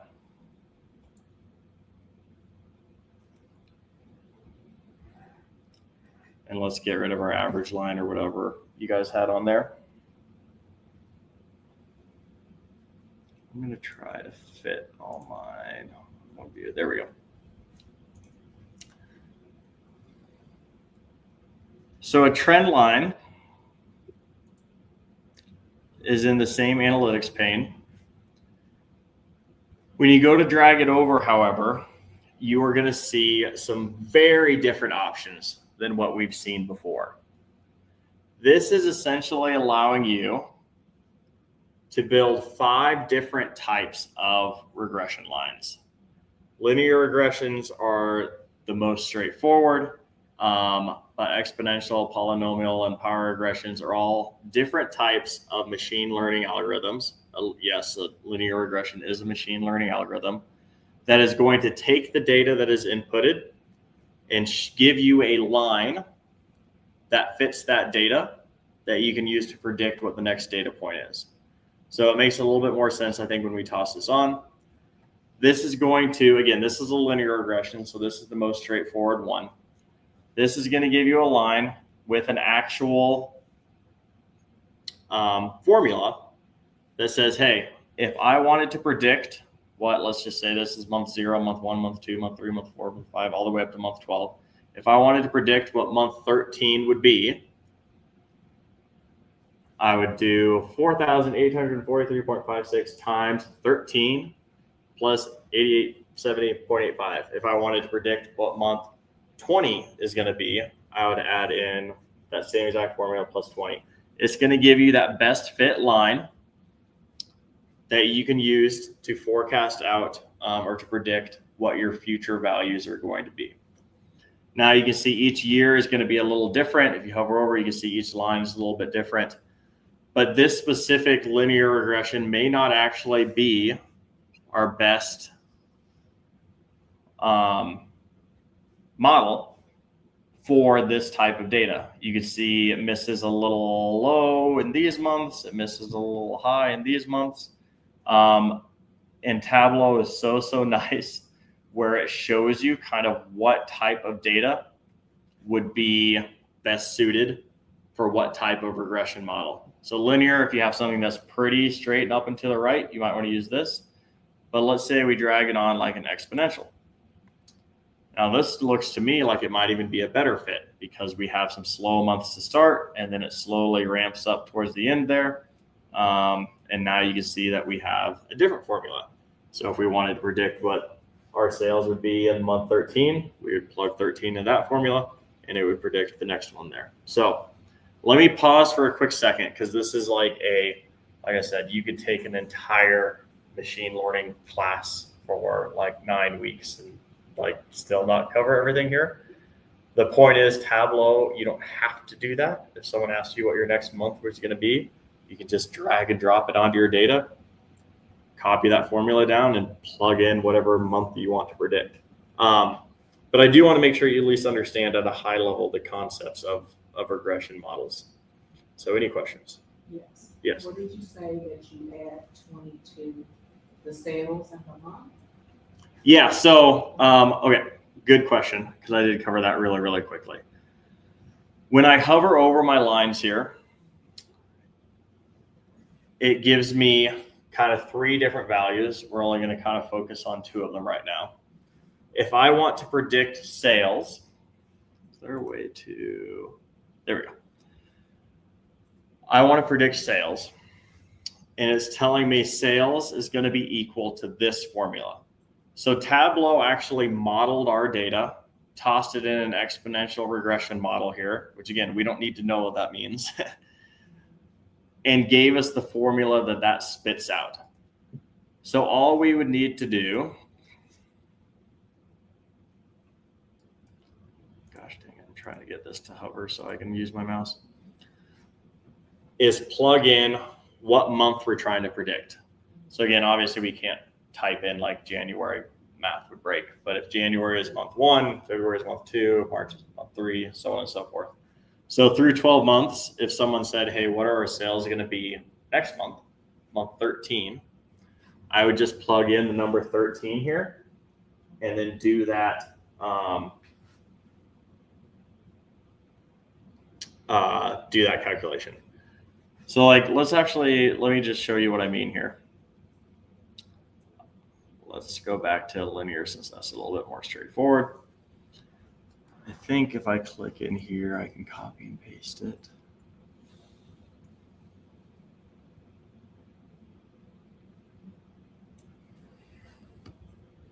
Well, actually, I was going to copy and paste it in Excel, but heck, we can do that on our phone.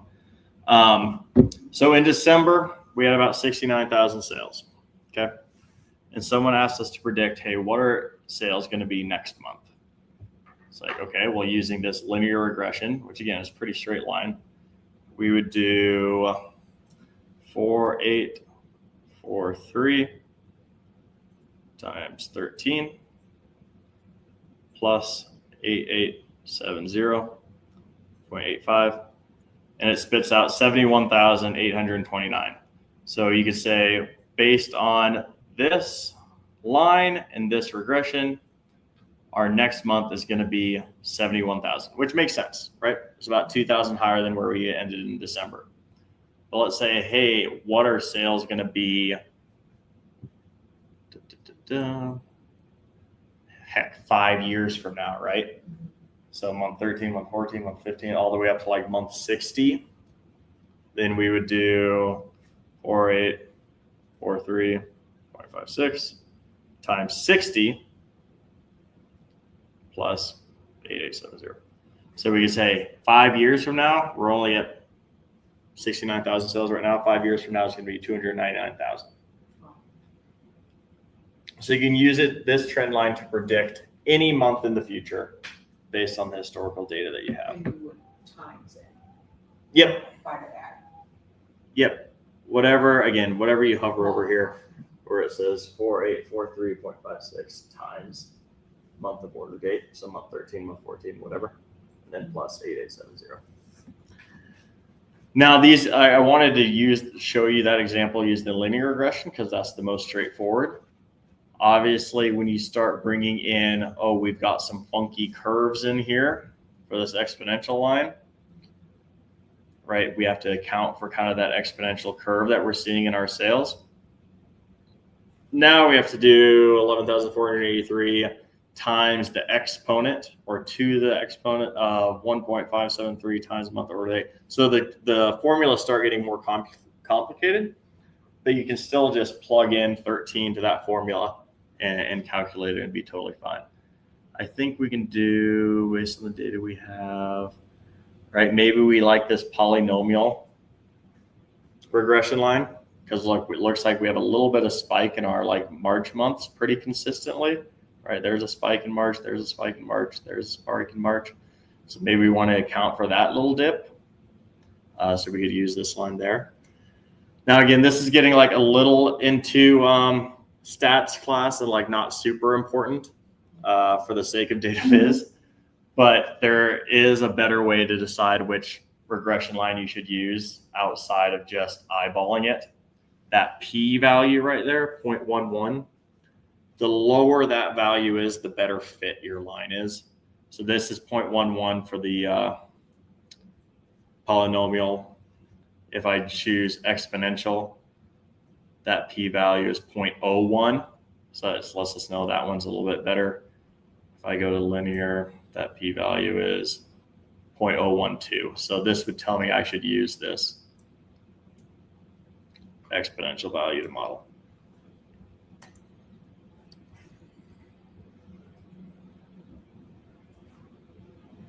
What other questions? I know this is like super complicated, so I'm sure there has to be other questions.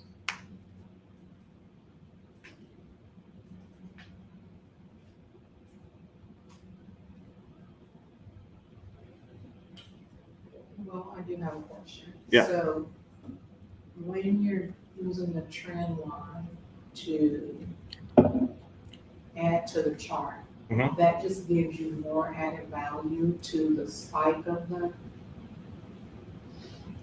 chart itself? Yeah, so the trend line, there's kind of two use cases. The main one is you are going to use that to predict future values. So this is actually a machine learning model that gives you a formula that you can use to predict future values. That's what I was gonna say. Yep. Now, the lesser use case, but for the sake of like data viz, is sometimes it's just kind of nice to get rid of some of the noise. Now, this is like killing a fly with a shotgun, like using a trend line to show that. But you could, if you're like, hey, I just want to show like the general trend of our sales. Maybe I have 100 lines on here and it's getting really like loud, messy. Maybe I just like, or maybe even like get rid of this, just clear the color out completely. And maybe I just show something like this, something real simple. Now, I don't think I would use it for that. Pretty much the only time I would use it is if I actually wanted to predict future values. But again, the main reason I'm not giving homework tonight is like, these are not data viz concepts. Sure, like some of the average lines and trend lines and stuff were nice to like toss on your chart. But I would be remiss if I taught a class using Tableau and didn't show you some of the Tableau on steroids functionality that it has. Because you can go up to like anybody at your work that has some PhD in statistics and be like, oh, you spent 6 months building out this model. I just did it in 30 seconds in Tableau. So I think it's worth showing, but I don't think it's necessarily worth practicing a whole lot, like from homework perspective, because like this is far outside the realm of data viz right now.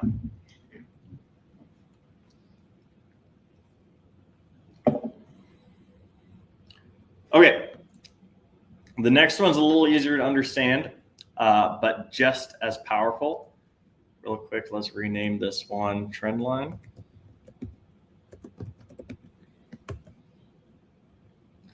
Let's duplicate it again.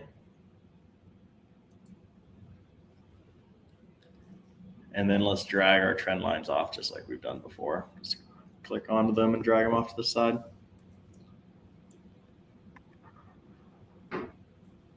Now, if we go into analytics, our next one down is this forecast. So again, only one option on there. You drag it over. The forecast is for this specific data better, in my opinion, than a trend line. And I'll tell you why. One, it actually shows the prediction for you. It doesn't just give you a formula to go and enter your own data and do your own predictions on the side. Two, forecasts by the entire point of a forecast is it takes into account seasonality. So it can tell, whereas before we did month 1, month 13, right? The names of the months didn't matter. This can actually look historically at what was January every single month, what was February every single month, what was March every single month. Do we have a spring boom? Do we have a summer lull? Do we have a winter boom again? So the linear trend line, right, which is pretty much just flat up, and the exponential one, which is pretty much just like up and to the right here. This is going to say, hey, that's not how our months perform historically, right? This is December right here, and this is January. Our trend line would not have given us that projection, right? It would have said, hey, this is going to keep going up and to the right forever. This says, hey, every single year we drop down, we build back up, we drop down, we build back up here. And it actually shows you what those values are going to be. So now we have a new year that we haven't seen before, 2018, it has our actuals 2014, 2015, 2016, 2017. See, it's telling us here those are actuals. And then it gives us an estimate for 2018. And who wants to guess what this little shading around the line is? Confidence interval. Yeah. Confidence interval. I told you it would pop up a ton, right? So even Tableau is now saying, and I'm actually not sure, can we forecast options? Yep. Okay. Show prediction intervals 95%. So like I said, by default, that's set at 95%. If I wanted to change that, what I just did, I just make sure that was the right button to click. Just right click anywhere into your forecast and then go to the little forecast drop down that has that pretty arrow beside it and go forecast options. Now, by automatic, it's going to show the next 13 months. If we say, hey, we want you to actually do, we can click exactly. I want you to go out, 6 years. And it will do that. So now we're all the way to 2023. What you'll notice is see how the confidence intervals are getting wider and wider and wider the farther you go out.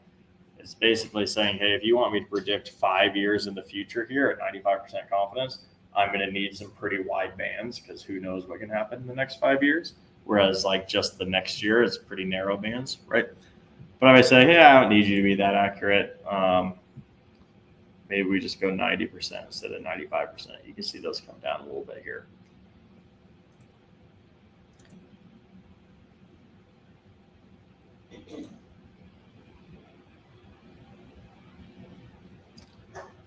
Any question on forecasts? You can change that to the signature to like 50%.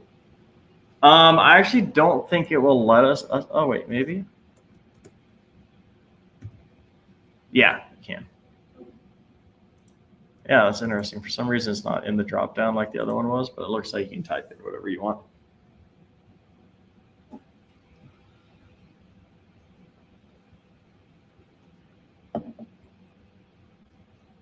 What other questions do you guys have?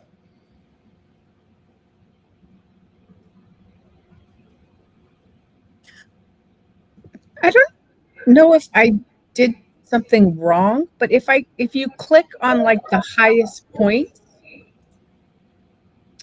the numbers are all the same. So like for 2008, right? 108, 328, and you go to the next year and that exact same for September, you get the exact same number. Yeah, so I don't think you did anything wrong. I think that's just a function of how it's calculating this. Okay. With only 4 years of historicals, it's Got going it. to Yeah, be the model's not very strong. It's going to be really difficult for it to go out a whole lot further than 1 year. Yeah. So I think what it's doing is essentially just saying, hey, I'm going to give you the same forecast with a wider confidence interval because I get less and less sure the farther that my prediction goes out there. So if maybe instead of years, we did months and we did, right? So you had at least 12 data points for every year. Yeah. Something like that. Yeah. Okay. Yeah, for sure.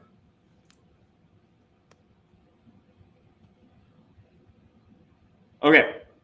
Let's rename this one. I really appreciate you guys sticking with me through this because it's, I know this is the data viz course and not a machine learning class, but this is really, really sweet stuff. Let's call this one forecast.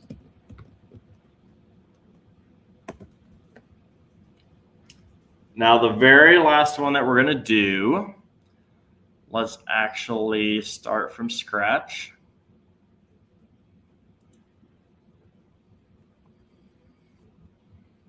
And we are going to build a scatter plot. So to do that, we're going to do, remember, 2 measures. We're going to do, let's do profit up on columns,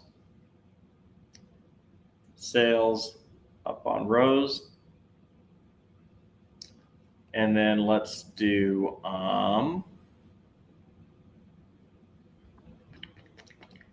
subcategory. And let's put subcategory onto color.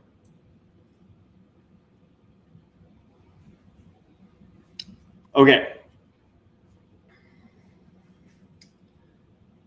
In machine learning models, I'll pause for a second until everyone has this.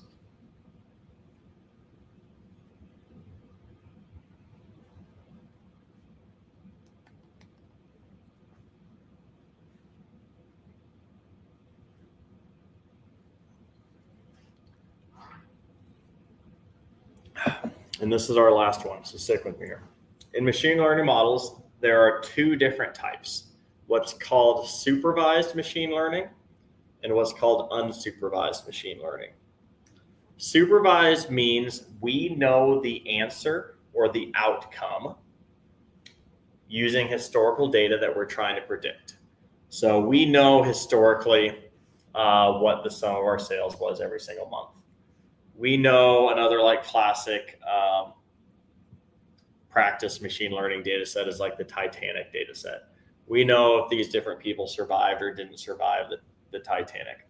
We know if this person bought this product based on the Instagram ad that they got, right? So we can train a model and say, hey, predict if they were going to buy this thing, predict if they were going to survive the Titanic, predict the number of sales that we're going to do in any given month. And we can train it using supervise the training by saying, okay, how accurate would you have been historically? We can go back and check the model. Did it predict that this person bought it? Did it predict that this person didn't buy it? So we can train it and fine tune it and get, a really, really predictive, accurate model that says, okay, based on the historical data that we trained it on, and then asking it to predict that historical data is predicting at a 90% accuracy or something like that. That's great. But let's say that we don't know the outcome. We are going to launch a brand new Instagram campaign, and we don't have historical data to let us know if they bought the thing or not.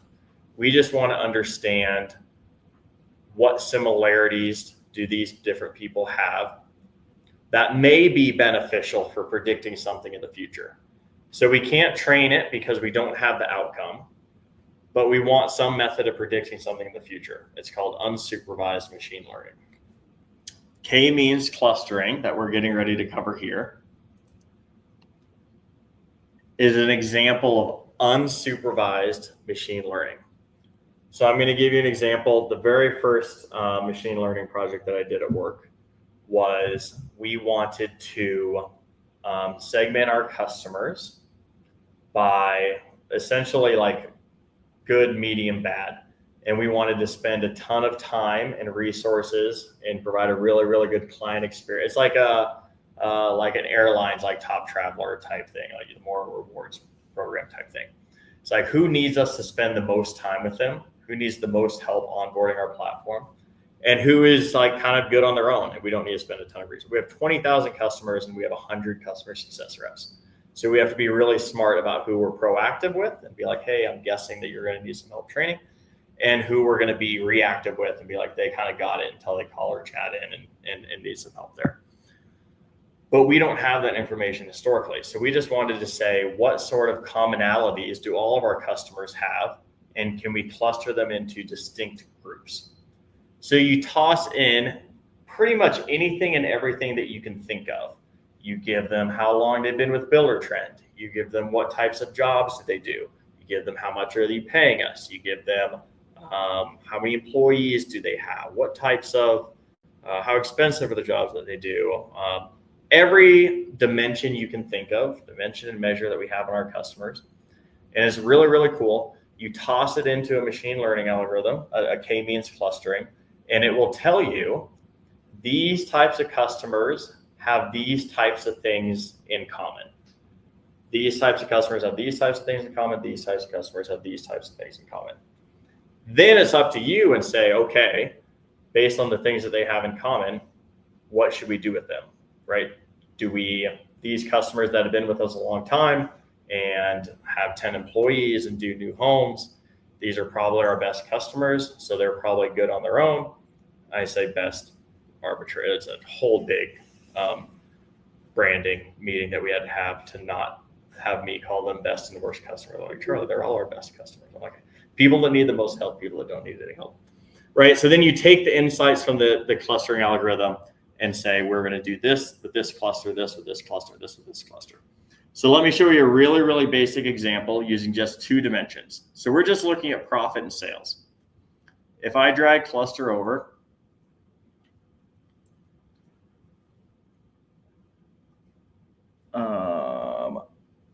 yep, variables, profit, sales, number of clusters, automatic. We're going to leave that the same. It tells us we pretty much only have 2 distinct clusters. We have this group over here, and again, they're clustered together. The definition is kind of the name. This is saying that we have high sales, high profit subcategories. Makes sense. Over here, it's telling us, hey, we have low profit, low to negative profit, and low sales is another cluster here. We can see that. We just have 2 dimensions on here. We can tell that these, 1, 2, 3, 4, 5, 6 subcategories are kind of the same. We can tell that our other 7 or whatever are kind of the same. But if we wanted to get more complicated and say like, okay, I want you to include discount because maybe really, really low discounts equal higher profit, but we're not going to do very many sales. So maybe those types of subcategories are more similar here. We could add discount in here, and now we can't visualize it anymore. But the unsupervised machine learning model can visualize it. It can see what commonalities they have and what things are closest to each other and what kind of distinct groups it could come up with. And maybe we have a third group then that's like low discount, low sales, but high profit, right? And high sales, high discount, low profit. That could be another group there. Maybe we add in our quantity. Maybe we add in our state. Maybe we add in however many different things that we want to add in. The more data it can get, we give it, the more detailed the model could be. And it will spit out your distinct clusters of subcategories that you have. Now, again, it's unsupervised. There's no outcome that it's trying to predict. So then it's up to you to look at those clusters and decide what you want to do with it. But guess what? That means once you decide what you want to do with those those clusters, let's say, hey, cluster 1 is going to be our accounts. We're going to reach out to them. We're going to make sure that they constantly have everything they need. Next time a customer comes in, it feeds into the model and it says, okay, based on these characteristics, that's a cluster 1 customer. That's a cluster 2 customer. That's a cluster 3 customer. So then it starts predicting based on things that we can't calculate in our heads, what type of customer this should be, what type of subcategory this should be, and then you apply your treatment or whatever you want to do based on those clusters. Confused? Oh, really? You're with me? Oh, sweet. So if you wanted to add a profit into, because right now we only have those 2, you would put the profit at the top. Yeah. Well, pick something like discount. You would put it. Yeah. So let's add in. Let's do this. So this is where discount and let's add all of these in here. Now you can see. Now again, this is where our brains can only visualize things in 2 dimensions, right? So we can't plot all 4 of these in these weird quantile. The screen is frozen, Charlie. Sorry. Okay. But what you could see changed, we still have 2 distinct clusters.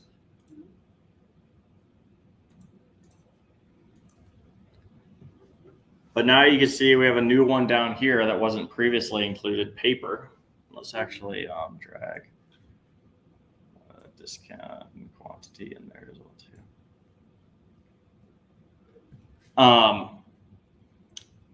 So even though it's lower on our sales and lower on our profits based on the number of discounts that we do and the quantity that we sell, it's more like these subcategories than it is these subcategories down over here. And again, unsupervised machine learning kind of still puts the hard part on you and says, okay, now what are you going to do now that you know that paper is similar to accessories and chairs and bones and everything else like that. Maybe you have, maybe those things are really easy to sell. You look at the things that you clustered and there's hardly any discounts in there, and doesn't matter how many sales, they're highly profitable or something like that. Maybe that's where you put your newer sales reps on because they're easy to sell. And then every time you create a new subcategory, you just toss it into your clustering algorithm and it tells you, oh, this is cluster 1, it goes over here. Oh, this is cluster 2, it goes over here. And everything just kind of automatically flows through. So the whole point of the cluster is just to make it seem less stressful. Yeah, the point of the clusters is to identify commonality. Well, again, in 2 dimensions, if we just had sales and profit, I would say there isn't really, oh, interesting. I skipped past that. If you look at profit, sales, and discounts and don't toss in quantity, it's actually telling us we have 3 distinct clusters in here. So something's going on with binders based on those 3 data points that's drastically different than everything else that we have on here.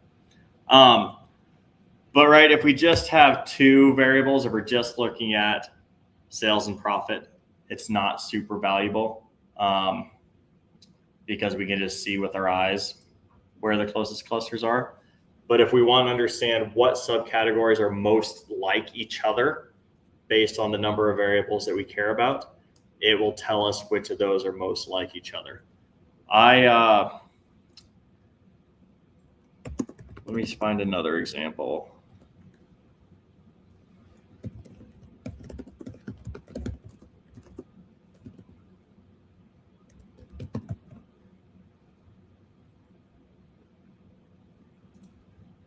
So in essence, cluster is to give you the value Opposite. Yep. So this is that's where it comes in weird. You give it the value, and the value, sales, profit, whatever, what type of bill or how long they've been in bill or trend, whatever you want it to be, and it tells you what things it's most like, so you can treat those things the same. So if you had different, so if you're using your building model, say I'm building a house, and you have a 2-story ranch runners, you could tell based on the data that you put in there so this would say like these ranches are selling for 150,000 typically, a little less than 100,000. And then, but you could tell if I did ranch style number 2, it's up there in the $200,000 mark. And then I could go, okay, so if I want to increase my sales, I could even, but I only have a limited plots, then I'm going to go for the $200,000 range. That's a great example, actually. Yeah. So let's go back to the California, Nebraska example we had previously. Let's say that we're looking at, just ranch styles, custom homes, and like a remodel or something like that. If you toss in the total price, the square footage, the number of subcontractors you need to do the job, how long the job is going to take, all sorts, every data point you can think of the variables that you have, it could tell you, hey, ranch houses in Nebraska are actually very similar from a price and timeline and project management standpoint as remodels in California. So if we're onboarding a customer, or even like if a customer is thinking about like pivoting business to make more money, it would tell us like, hey, these types of jobs are very, very similar. And you should treat them similarly to how you onboard the program or something like that. It is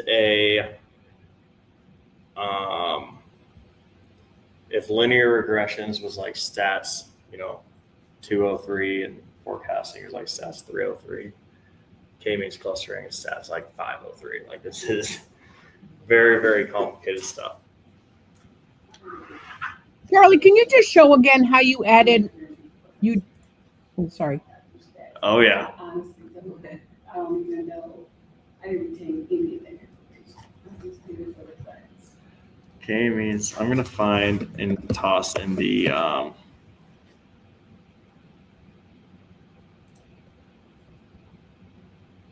in the Slack channel some better real world examples. Okay, but we'll do that after. I'll do that. I'll follow up after class with a couple like towards data science links or like Medium links if you guys are interested in diving in a bit more. Okay, before we call it a night, I want to talk through the final, since that's what we'll be working on next week. Real quick, let me rename this and save.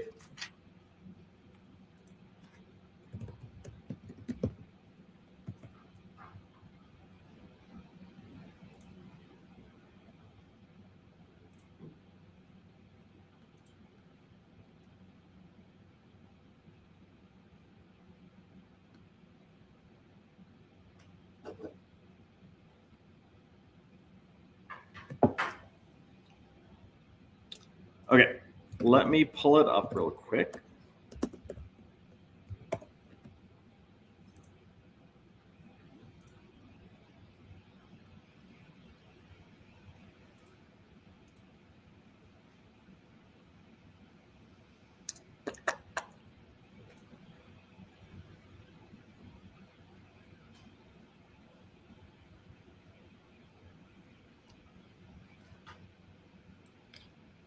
And I think you guys are going to be stunned when I tell you this, but we have already learned throughout this course about 80%, 75 to 80% of what we need to build this dashboard.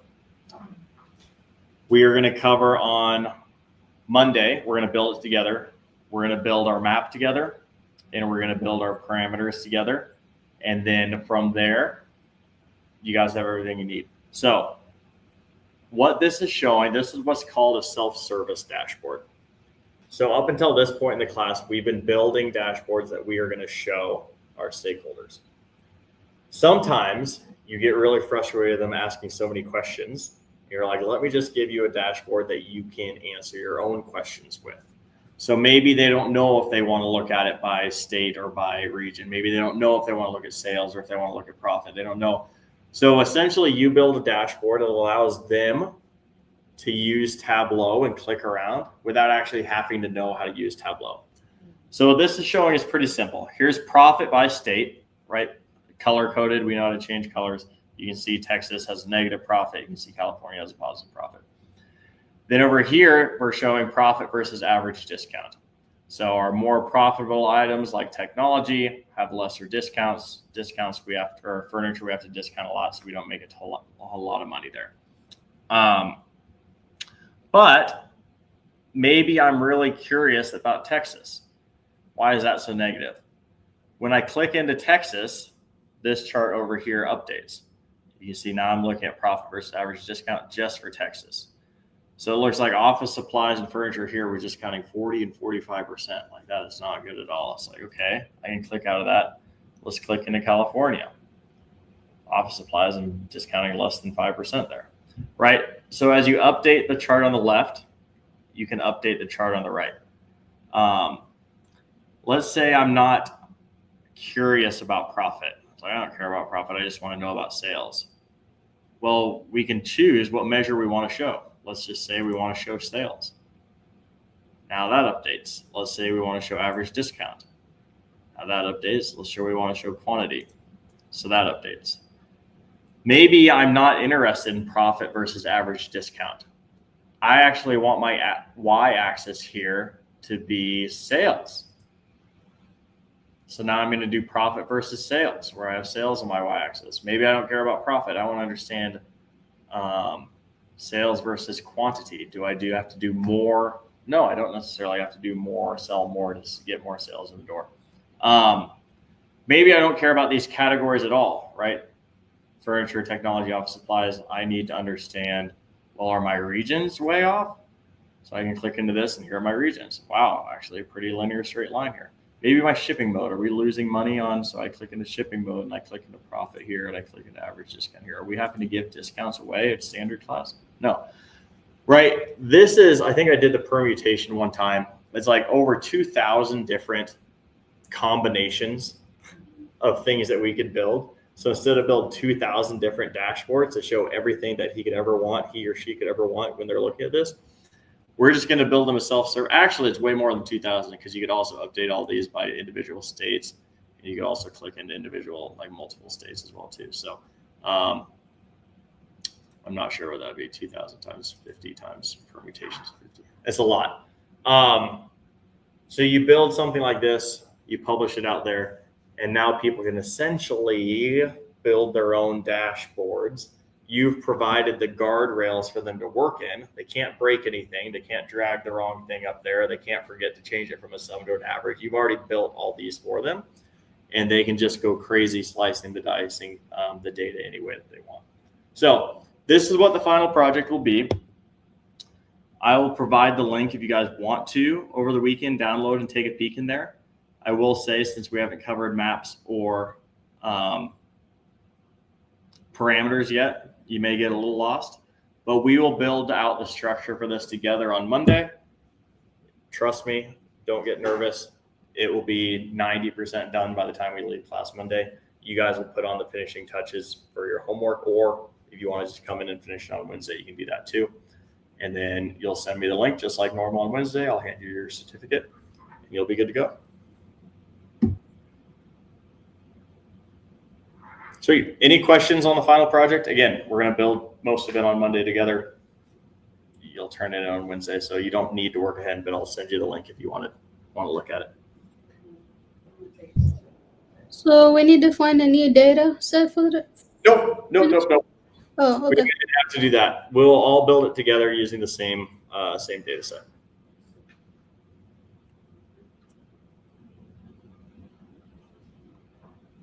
Sweet. I will drop this link in the Slack channel right now. I'll send you guys the link to the recording as always. Otherwise, no homework.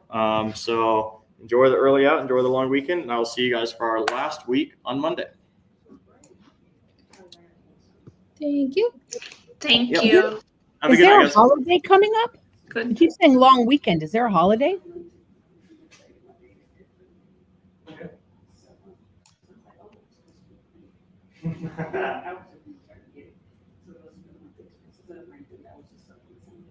Oh, nice. Thank you. So you did get the ring figured out. Right, so, but I don't know how to do access. Oh, you're so close. All you have to do is right click this. Oh, wait. That is fine. Interesting. So let's actually. Wait. That's the whole thing. I know the way, but how, you know, you have to make sure that you want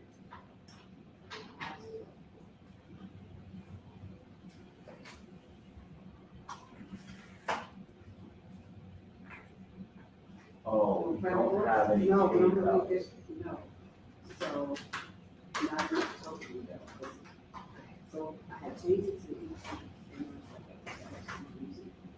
So moving it, I could put it based on the day ago. This office.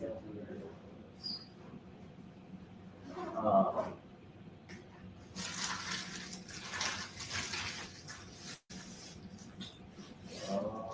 okay. So if we would do.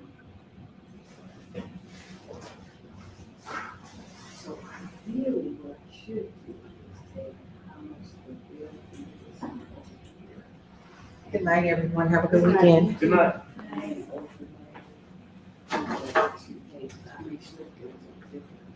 Yeah.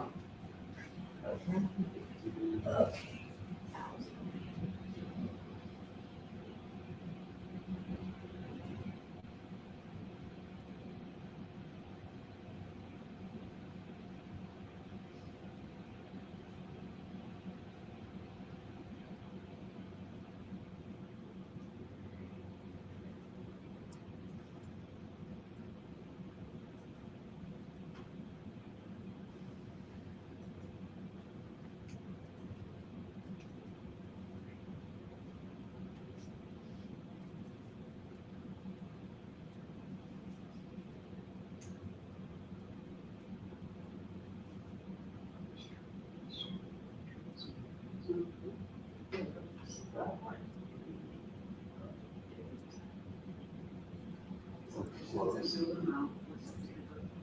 This is contract, basically. Yeah. So that is the accurate.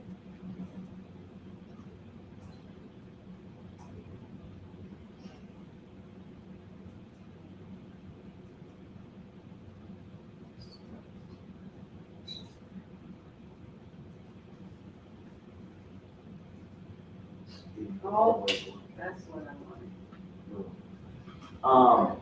See, like a lot of times, like you just saw, like I You just didn't really know Right. what I was looking for there, but I know the like 4 or 5 or 6 different variations that traditionally work there. So that would be ideal. Sometimes it's almost better just like throwing junk at the wall and seeing like I did there, like Right. okay, that one works, as opposed to be like, okay, I have this idea in my mind, how do I build that idea? Because then sometimes you can get lost. I got lost, but I was like, okay. I knew This is actually great, yeah, because you can see like really easily this one's not quite yet. And then I think you do. Because, okay, so here's so what, I should have put budget there, not set up in because I budgeted like $40, but I actually paid 60. So that's why I was trying to figure out how to tell them, how can I visually display the difference, but this is inconsistent.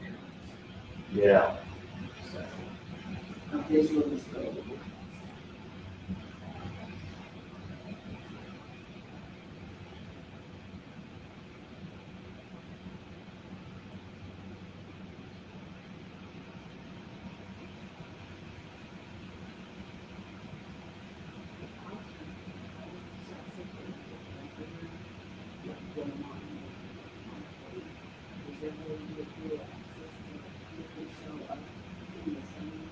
Similar to this, but, always drawing. I don't think so. For that, you would need like, instead of 2 different columns, you would have 1 column and the second column is versus. But what you got, I like this too, and what you could do is something like,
yeah. So it's kind of,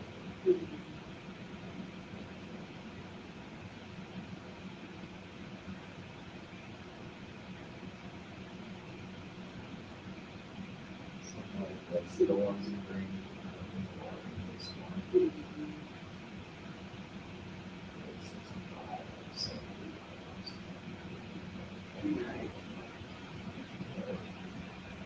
What is this?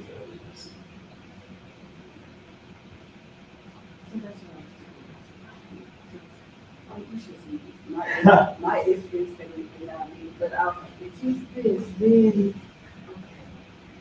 because when you write those, when you create your own calculations, can you do like a plus or minus in there, like, you know how you do it? Okay. Yeah. Because I was doing it and I'm like, well, it can't be, calculation error, I was cracking up. I said, y'all need to see me now. What is this nut doing? But, I thought it was very, it's gotta be the way it is, it's pretty, but I was doing good, I was trying to manipulate the data.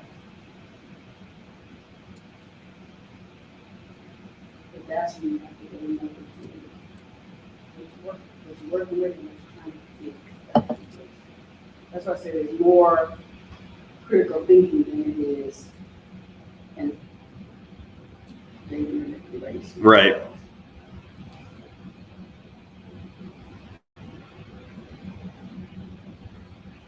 I enjoy it.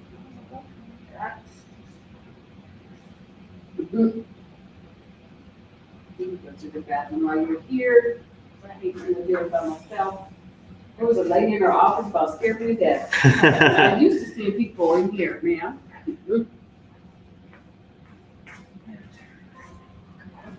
So they're down this way?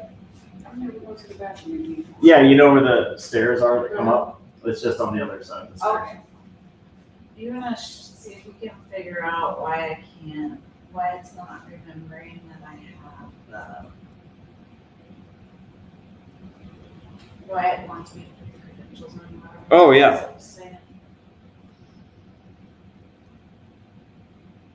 One second.